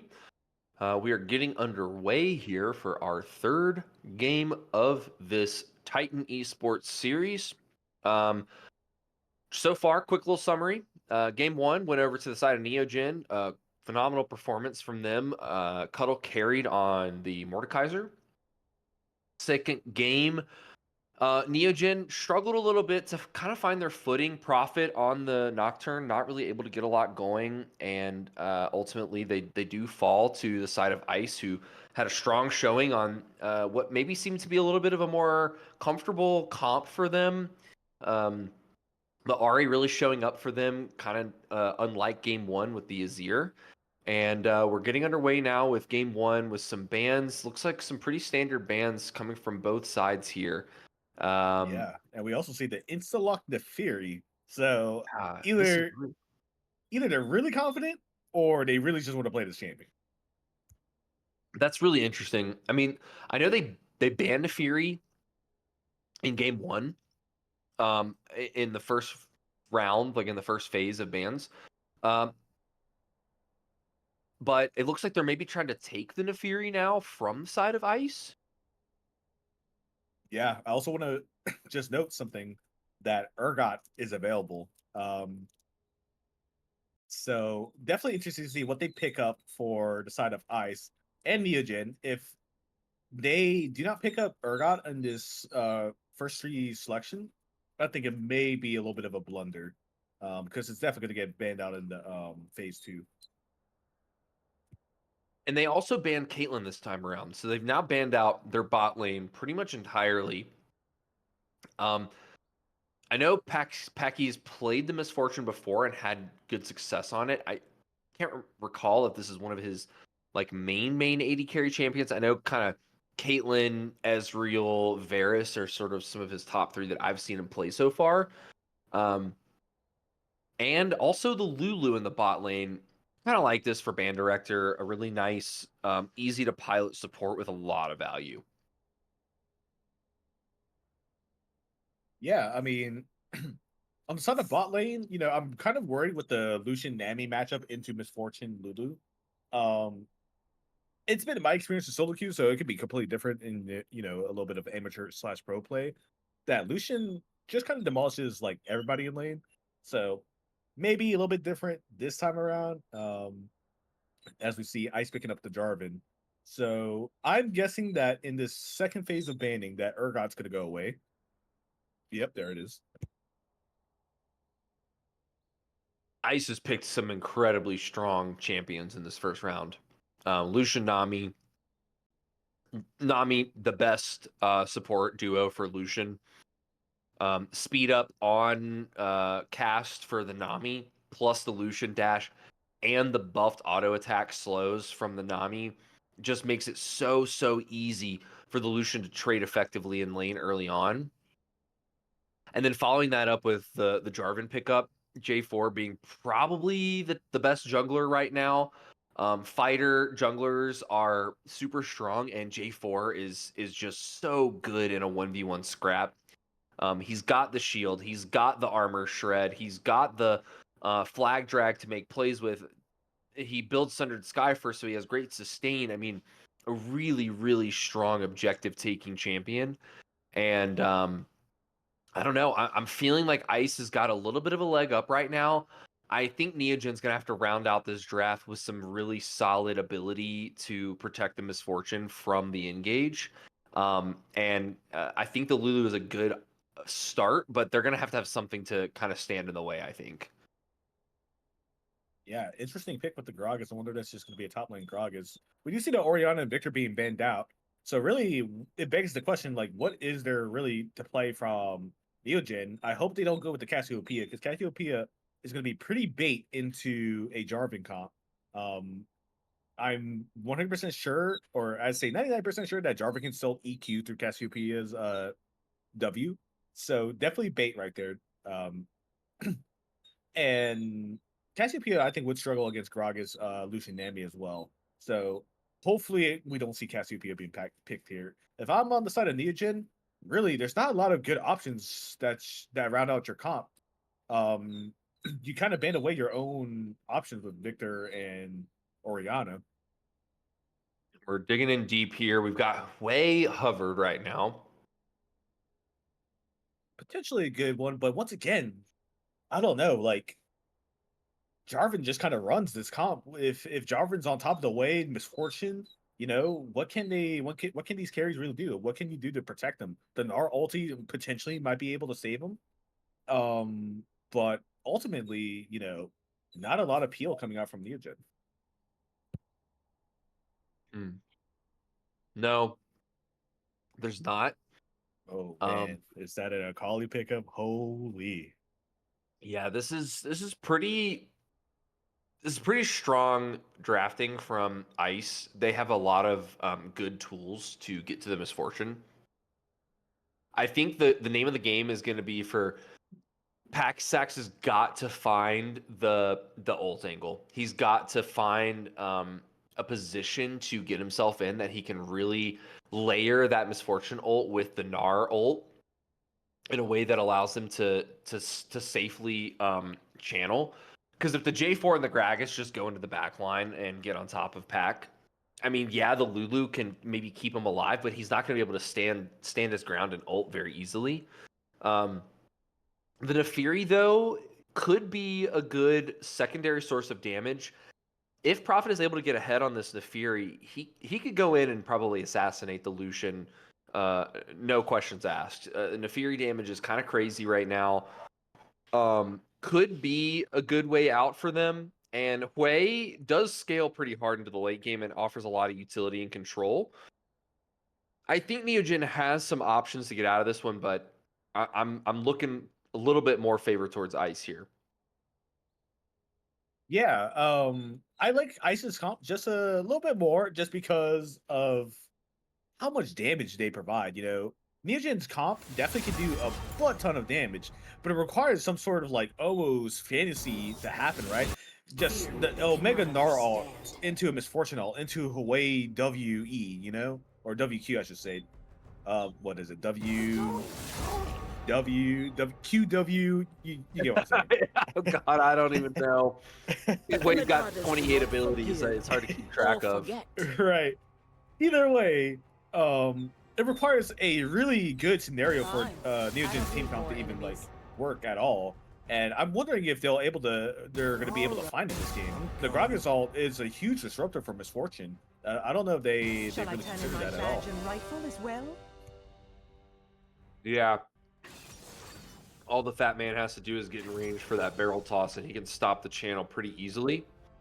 Yeah. This is going to be a tough one. This is certainly going to be a tough one.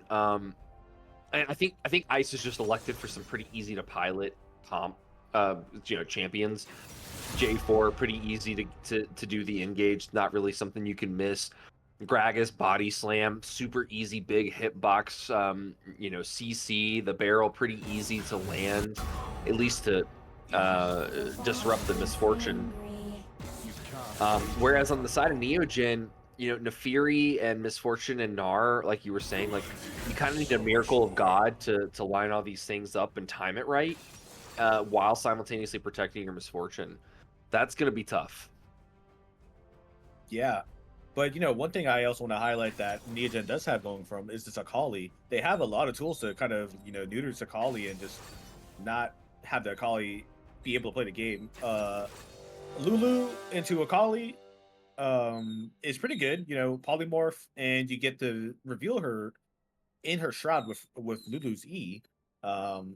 So not necessarily fun for Akali. And Hui, definitely if Akali gets onto Hui and gets a few early kills going, then it's basically over.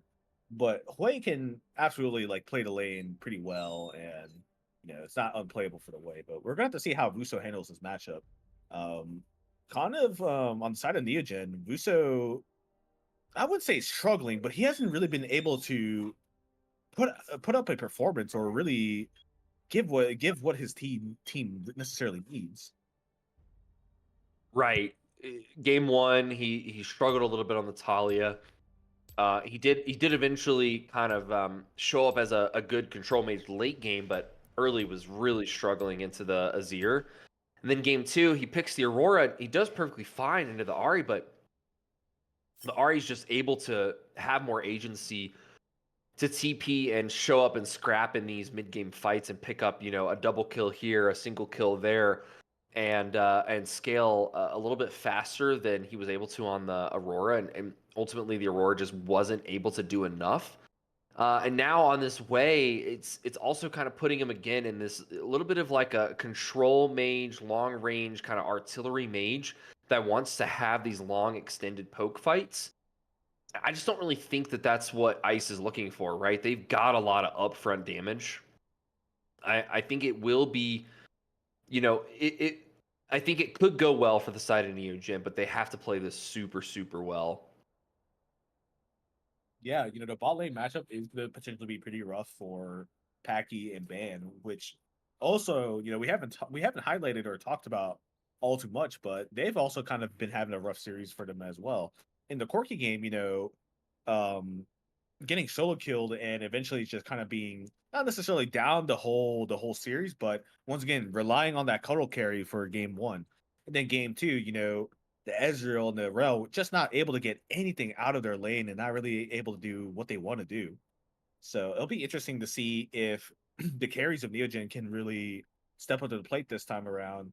And on the notion of game one we saw a really spectacular performance from Prophet and Cuddle, and game two, was kind of a different story. We need to see Neogen step up this game and hopefully they can close this one out with a win.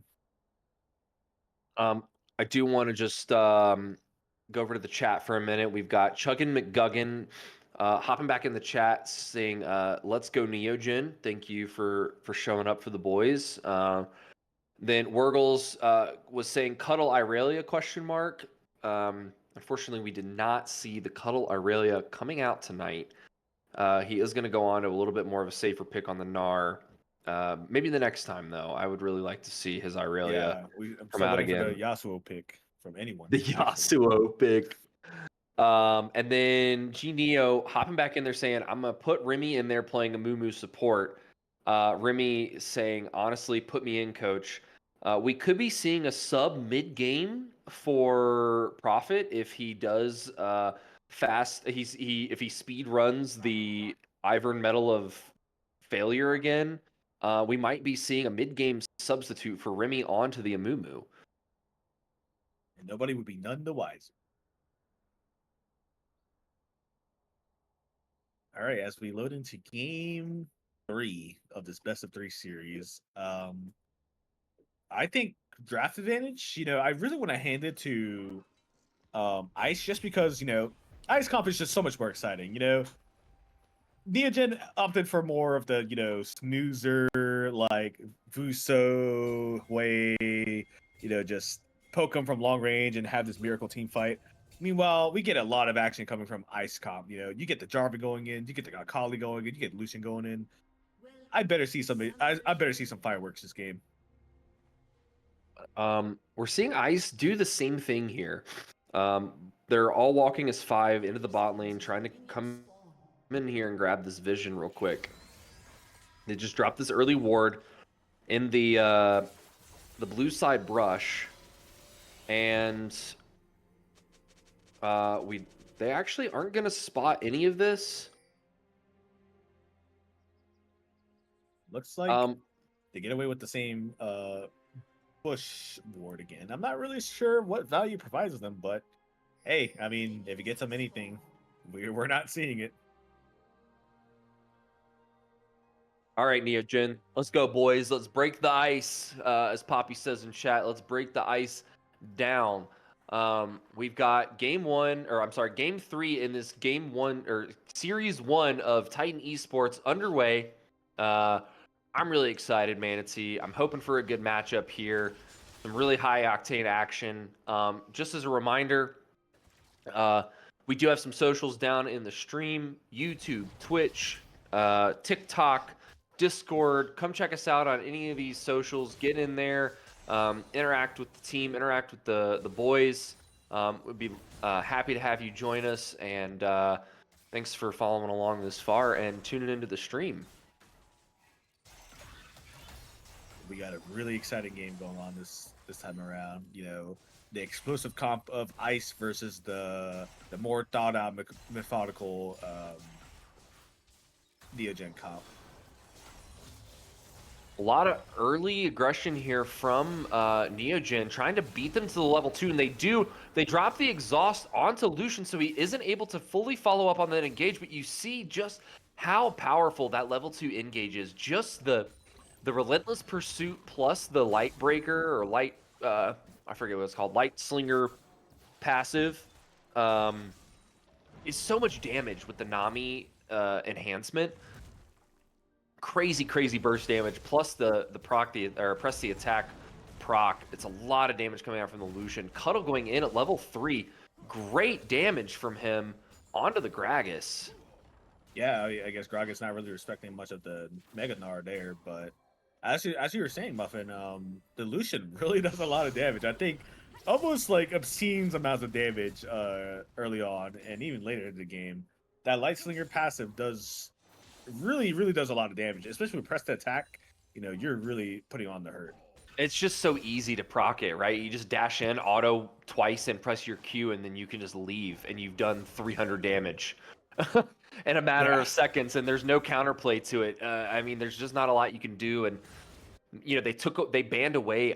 I think they planned on playing this Lucian from the beginning.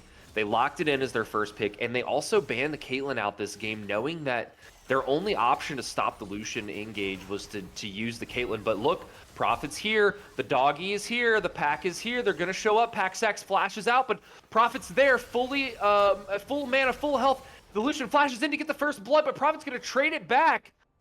He's not able to fully get the kill just in time. So Lucian just dumps everything to pick up the kill on Pack-Sax and crash the wave into the tower, or try to, but it's not a bad trade there. Yeah, definitely not. You know, Pack-Sax, I think with a terrible wave state, I think it's potentially pushing away from him. So not doing him any favors there, dying. And No. Like, it was a real tense moment, but I just kind of knew that Lucian was about to pull the trigger and just like go full ham on the misfortune. I was just waiting for it to happen, and thankfully it did. That's kind of what you need to see. Yeah, Lucian is just like, he's an 80. You can't just farm on Lucian. Like, if you're not trying to use his engage and his like early game aggression to your advantage, like, you have to pick up those kills and get the wave shoved in so that you can do this. And that's what I was saying right before that fight broke out, is that's why they banned away the Senna, they banned away the Ziggs, and they banned away the Caitlyn in the first round of bans. They knew they were going to play this Lucian, and they didn't want them to have those ranged options available to them. Yeah, definitely nothing to really counter Lucian, except for maybe, you know, a Yasuo. But I actually don't think that's a very good matchup into Lucian. No, too close range. He'll just dash through the wind wall, and plus it's not Cuddle in the bot lane, so it wouldn't be Lucian. Pack-Sax looking to put a little bit of hurt on the Lucian. Actually, a really solid trade for them. Though they don't know that the J4 is there. They don't have the vision on him. I don't think they spotted him from the tri-brush, but Prophet is actually wrapping around for a little bit of a lane gank. They don't see him there either. This could be a bit of an explosive 3v3 fight in the bot lane. Yes, Prophet is there. They don't know he's there. He goes in onto the Nami. He's so unaware. He tries to flash out. Prophet dodges the flag drag. Great freaking play from Prophet, and he gets the pickup onto the Nami. He's going absolutely crazy on this Neferi. Yeah, I mean, that's Neferi for you. That's Fizz, basically, but a dog. I really respect that, the fact that Neferi can just dodge out most of your skills. And good counter gank from Prophet. Surprisingly, the bot lane getting an advantage over this Lucian. I'm not really sure what caused the Lucian to take so much damage, but probably taking the Lulu damage alongside Misfortune isn't doing him any favors. No, and Paxax, I watched him a couple of times. He landed a couple of good double ups and got that second hit from the double up for the extra crit damage and was able to chunk him out. But good lord, just the Caulfield's Warhammer. But look, Prophet's back again. The doggies smell blood, and here they come. Prophet's there. He's looking for the kill on Lucian. He still doesn't have flash up. He has no mana, but he does get the dash away. But they're just going to go, nah, never mind. I'll just take the fish. Jay Ford tries to follow up. He can't do it. Yeah, real interesting. We see a Oh, wait a second. precautionary TP from Cuddle. Wait a second. Was that a misclick from Cuddle? What was happening there? He just wants to say hi, you know, see what's up. Oh my god, that kills me. I don't know where that came from. I don't know what he's doing with that TP. I think he maybe just forgot that TP takes, 9 million eternities for it to channel early game. And he thought maybe he needed a TP to be there for that fight, but now he's giving up a plate in top lane. The Gragas is there, and he's about to go Mega, and Prophet is here. Where is Prophet coming from? He's everywhere right now. Yeah, electing to skip his camps this time. I mean, this J4 potentially not even... Oh, gonna be there Paxax's to not on the respond. bubble. He does get the barrier, but it's just too much. The exhaust comes down, and Band Director gives the kill over to Paxax. Not a bad trade again. Packy is up on the CS. They do get the trade, and Packy is able to finish his BF sword, which is really, really good for him. Yeah, this J4 not really seeing much value, being aside from a small CS lead, not really being able to keep up with Prophet's shenanigans with this dog. No, I mean Prophet has he's turned it around completely this game. Last game we were watching him on the Nocturne struggle to even find a home. He didn't really know what he was trying to do. He just did his best to gank whatever lanes he could, but there was just nothing happening. Completely opposite story this game. He picks up the Nefiri and he is just making plays all over the map, putting that early pressure to use. Paxax just walks back into lane, level 6 before the Lucian, and chunks them out completely. A massive chunk of damage coming down from Packy with that BF sword. This is looking really, really good for Neogen in this early game. I agree with you that the J4 has not had much of a presence.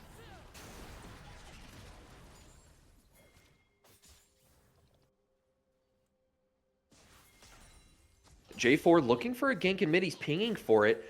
He's actually not spotted out. Vuso has no idea. He has no idea he has to flash the flag and drag. And in the meantime, Prophet is just trying to sneak away this dragon. I actually don't think they know he's doing it. He's going to walk into it now and see, but it's only it's 3 of them there versus his 1. And Vuso's on the side. He's already raining down some terror.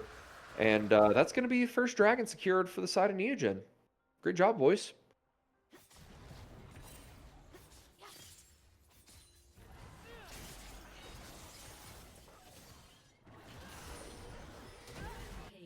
Manatee, I'm not sure if we lost you or if you are muted, but haven't heard you in a minute. My bad. I was absolutely talking. I was just saying that good stuff from Neogen so far. Not overplaying their hands at all. Unfortunately, that is a dead Akali. So a little bit weak duo from this mid jungle from the side of Ice. I did highlight that was probably one of the worst parts of their game too. Even when they won, the mid duo really not doing much of anything. Aki getting caught on a ward backing. Lulu does drop the ult down, but it's just so much damage from the Lucian. There's not a lot Packy can do. He didn't know he was backing on that ward, and he pays for it. That's not a great kill. Lucian's going to be able to shove this wave in, pick up some CS, and maybe even some plates on the back end of this. He is actually going to just reset and shove this wave in, but Vuso's going to be there to catch the wave. Probably send Packy to mid lane. Yeah, I mean, pretty standard stuff so far. Obviously, Packy's actually getting caught by the Lucian culling there, not ideal. But Prophet continually losing out in his jungle, but really it doesn't mean much of anything. This dog is still way ahead in gold due to the kills, and I'm not really sure if his J4 can eventually keep up. Maybe. I mean, J4 just kind of always offers some utility with his CC and his ults, and I think J4 will ultimately be still relevant. Actually, what I think is a little bit interesting is this top lane matchup. Cuddle picked up the Gnar into this Gragas, and there's not really a lot he can do. I mean, you can see he's trading with the Gragas, but Gragas just is going to walk away. He's going to sustain up with his passive, and they're going to be just kind of noodle fighting in the top lane. Vuso does get caught out trying to grab a little bit of vision in the river, and he's going to pay for it. He walked up a little too far, and the J4 made him pay for it with his life. It's a little bit weird. I don't know if Akali initially failed her E, but we see the fight's still not over. God, the Prophet damage is absolutely insane with the Eclipse already. Massive shields from Prophet. He flashes and then dashes in again. Prophet just doing so much damage right now. Yeah, I mean, that is a champ, and you have to respect it. There's a reason why this has been pick or ban in pro play, and for good reason. That dog has rabies. Let's just say that. Yeah, it's just Nefiri, this easy playmaking on the W now to go untargetable just gives you so much flexibility as an expression in your play, and you can outplay your enemy. I mean, the difference in the jungle right now, look, Prophet is here again. It's non-stop. The dog is everywhere. He's able to just take the culling from Lucian, and he's going to walk out. That's, like, it doesn't look like he's done much there, but he's relieved a lot of pressure in the bot lane from that. Poking out the Lucian and giving Packy the ability to just kind of stay walking up onto this wave.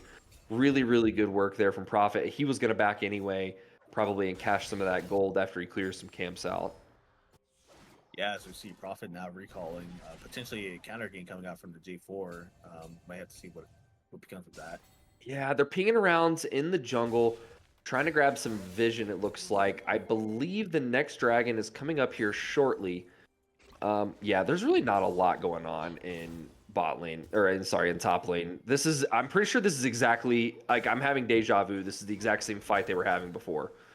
Yeah, I'm not really sure if it's worth it for Cuddle to kind of like go after Gragas at this point. He's still maintaining a pretty good gold lead, but like, you could increase your gold lead even further if you're just not chasing him. It is, wow, what a freaking crazy pickup right there from Prophet. He finds him on the ward, ults in, and Packy follows up with the bullet time. He does find the pickup, but they go in also in mid lane. Stuff happening everywhere across the map. Vuso gets picked early before this dragon fight as well from the Akali, so that's a 1-to-1 on either side. Nami for the Hui on the side of Neogen, and we bring down the top laners for, oh my gosh, Prophet finds him backing on a ward again. He's gonna find the Lucian. It's a great pickup. Can he get out though from this J4? He's gotta dash over and get out with the blast cone, but he can't even auto attack it. What are you doing, Prophet? Get out of there. Oh my god, he does finally hit the blast cone. He's almost out of there. Can he get out? Can Cuddle show up on the Gnar? He does. He ults and flashes the wall. Prophet is found eventually by the Gragas and gets the shutdown. Almost gets out of there, but a great scrap there from Prophet to find that extra pick on the Lucian. A lot of gold into Prophet's pocket right now. Yeah, I mean, really close stuff from Prophet there. Almost gets away with that one. Probably should have just ran down at the very end of it, but it would have been a very tilting story on the mental of Ice if Prophet was able to live that. But him going down may just give Ice the little bit of hope that they've been needing. That, and it's also given them the opportunity to take this bot tower. Cuddle was already there. He's already committed to this play in the bot lane. Gragas goes back top, but Cuddle sticks around. He's going to help them take that tier 1 in bot lane in the meantime. That gives Prophet the time to spawn, and they are going to be able to secure a second dragon. I think they're pretty happy with this trade overall. Prophet getting some extra gold in this pocket. He's nearly finished his Black Cleaver now. That second item. Once he gets Black Cleaver on top of the Eclipse, Prophet is going to do insane damage. And they're barely going to trade the top tower for this, and they're already showing up immediately, running to stop the J4 from getting the Rift Herald. That's even better for Neogen. Yeah, real surprising that Ice elected to just give over the Rift Herald just like that. But I guess they noticed that there's not really much of TPs that Akali can come in and like help that and contest that Rift Herald fight. No, the Akali went bot. She doesn't have TP, and Lucian and Nami had just gotten back to mid wave. The Akali does try to go in on Vusa, but misses her Shuriken flip, so she isn't able to follow up with the rest of her damage. Vuso tries to throw an ult out to follow up, but he's just gonna have to concede this bot lane tower. I think Akali's gotten to the point now where she can just kind of ult Vuso whenever he's on the Akali's screen, and it's gonna be a bit of a hard trade for him. Yeah, really unfortunate missing that Akali. Vuso was dead to rights there. A little bit of a misplay there, but nonetheless, still chunks out Vuso, still gets, and he's still bleeding out from the loss of CS. Let's be honest, it was a Vuso sidestep, not a miss from the Akali. Vuso outplayed her. Yeah, it was just the way Aura, the way he just stands still with hands in his pocket, definitely just stood there and just knew he was gonna dodge it. I'm excited that Cuddle seems to be a lot more comfortable on this Gnar pick here. I think last game on the Jax, he was feeling a little bit held hostage in top lane, and Cuddle has been making much more impact across the map this game. Showing up for these fights, showing up to get that tier 1 in the bot lane, showing up to get the dragon, he shows up to get the Rift Herald, and now he's back in mid lane to help them secure that tier 1 in mid as well. I think Cuddle is just kind of letting, like, there's really no point in matching the Gragas. He's not going to really out-shove you, but he's also not going to really trade with you. He's just going to phase rush and walk away. I mean, Cuddle's trying, but, like, there's not really a whole lot you can do to catch a Gragas.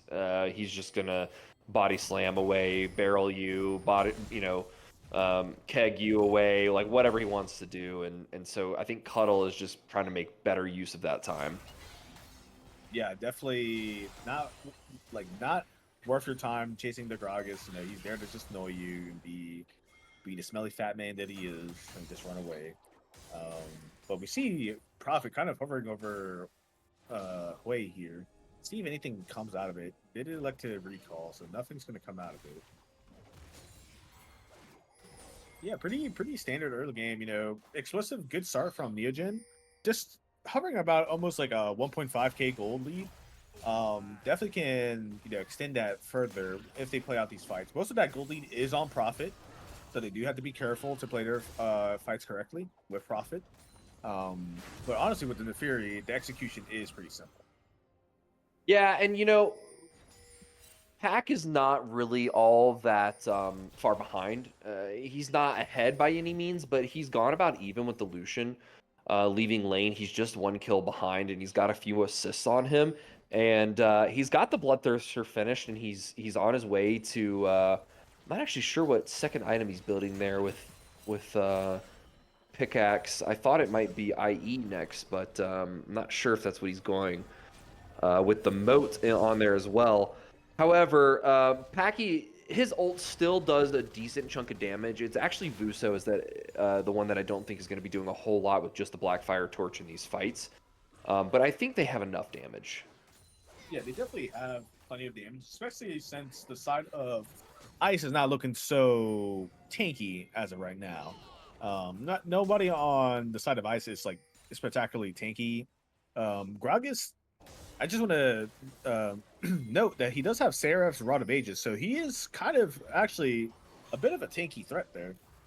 Definitely a bit beefy, plus he gets so much damage reduction every time he presses his W. Wow, that is a lot of damage onto the Lucian. He tries to follow up on Paxax. Pax flashes over the wall, but the J4 follows him. He tries to channel his ult anyway to get some damage down. They do find the Lucian. Prophet goes in and finds the Nami fish on the back line.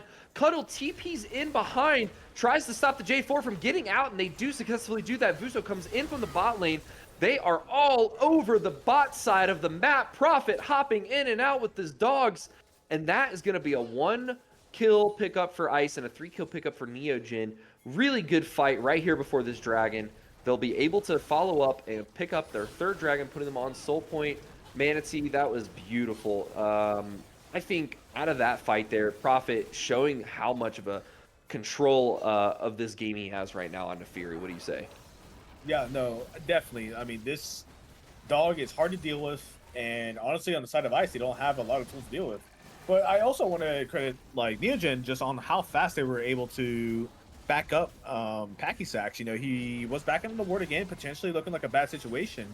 But the TPs came through almost, I'm pretty sure, way faster than Ice responded to. And that just led to a really, really clean fight from Neogen.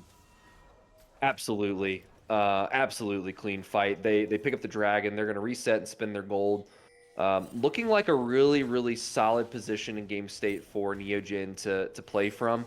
They need to be still a little bit careful. They find another route onto the J4. He buffers it by getting out a little bit early with his flag and drag. They're looking to try to push down this mid tower as a small consolation prize, but I think the team is going to be able to stop them. Just going to hop over to wait. Never mind. Prophet has said, never mind. You don't even get a second to take a look at chat. He's in again on this Lucian. This dirty dog, as Poppy says in the chat. Prophet is a dirty dog, and he sure is going after that fish. Wow, the Akali damage onto Cuddle. I thought that... Oh my god! Cuddle turns it around! It's just a diff! Holy cow, the transformation for the HP plus the chain CC. Corrin's got to be smashing his head on his keyboard right now. I mean, what an absolutely massive turnaround. And Prophet is not giving us any time to breathe, Manatee. Yeah, I mean, this one's looking like a wraps. Unfortunately, the tools that you had to deal with this game and this Nefiri are all crumbling apart. The Solution has not been able to push his lead far enough. There's Akali has not been able to push his lead far enough. And at this point in the game, you know, Prophet, it just has too much of a gold lead to really do much of anything. Yeah, I like to say, that ain't a puppy. That's a big dog. That's one big dirty dog. That's a big dog right there, the bounty hunter. Oh, we've got some chats coming through. Poppy saying it's a dirty dog. It's Tuesday NBA. What the dog doing? Chug McGuggin coming in with, can I pet that dog? I think you'll have to ask for consent before you pet that dog, but otherwise, I'm sure Prophet would really appreciate that. You know, let's take a little bit of stock of the leaderboard here, Manatee. Who would you give at this point of the game the Mordekaiser Medal of Success? Oh, 100% it has to be Prophet, without a doubt. You know, this guy started out really strong, countering the J4 ganks, and, you know, J4 are not really able to get much of anything done this game. Both games, or really maybe all games, even on the Vi pickup, he just hasn't been able to do much of anything. You know, running around like a headless chicken around the rift does not make you a good jungler. You have to be proactive. You have to know when to gank, and Prophet's just been on his A game this series. Yeah, I mean, I couldn't agree with you more. You know, Cuddle has still played. Oh, it's a failed barrel there from the Gragas. He tries to go in, and it's just too much. Prophet's just gonna ult in. It's an absolutely massive bullet time on top of Prophet going in. Look at that. He doesn't even. Did he even take any damage? Where is this? Like, what is going on with how strong this Nefiri is? This is absurd.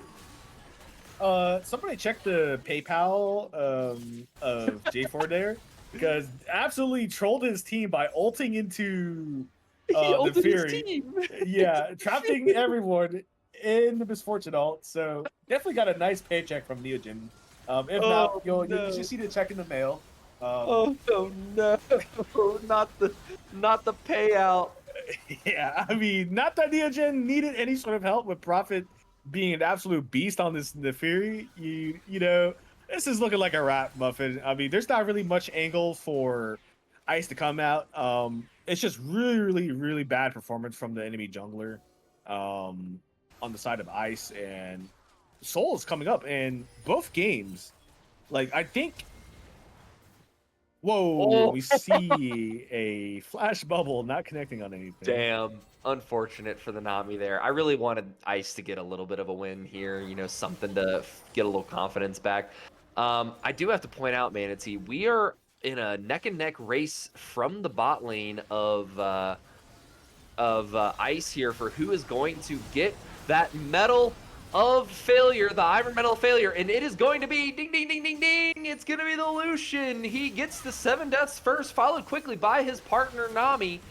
It is an absolute phenomenal ace. Well, might as well be an ace. Gragas hasn't even showed up to a fight once, I'm pretty sure. He's just been farming his lane on the side, drinking his beer. Um, I just think that this kind of felt a little bit like a jungle diff. I'll say. 100%. I think this entire series has been nothing but jungle diff. We can give credit to Cuddle during the first game where he absolutely demolished the Shen, but that matchup shouldn't have been as rough with proper jungle assistance. And we've seen time and time again that this jungler from Ice really not being able to step up to the plate.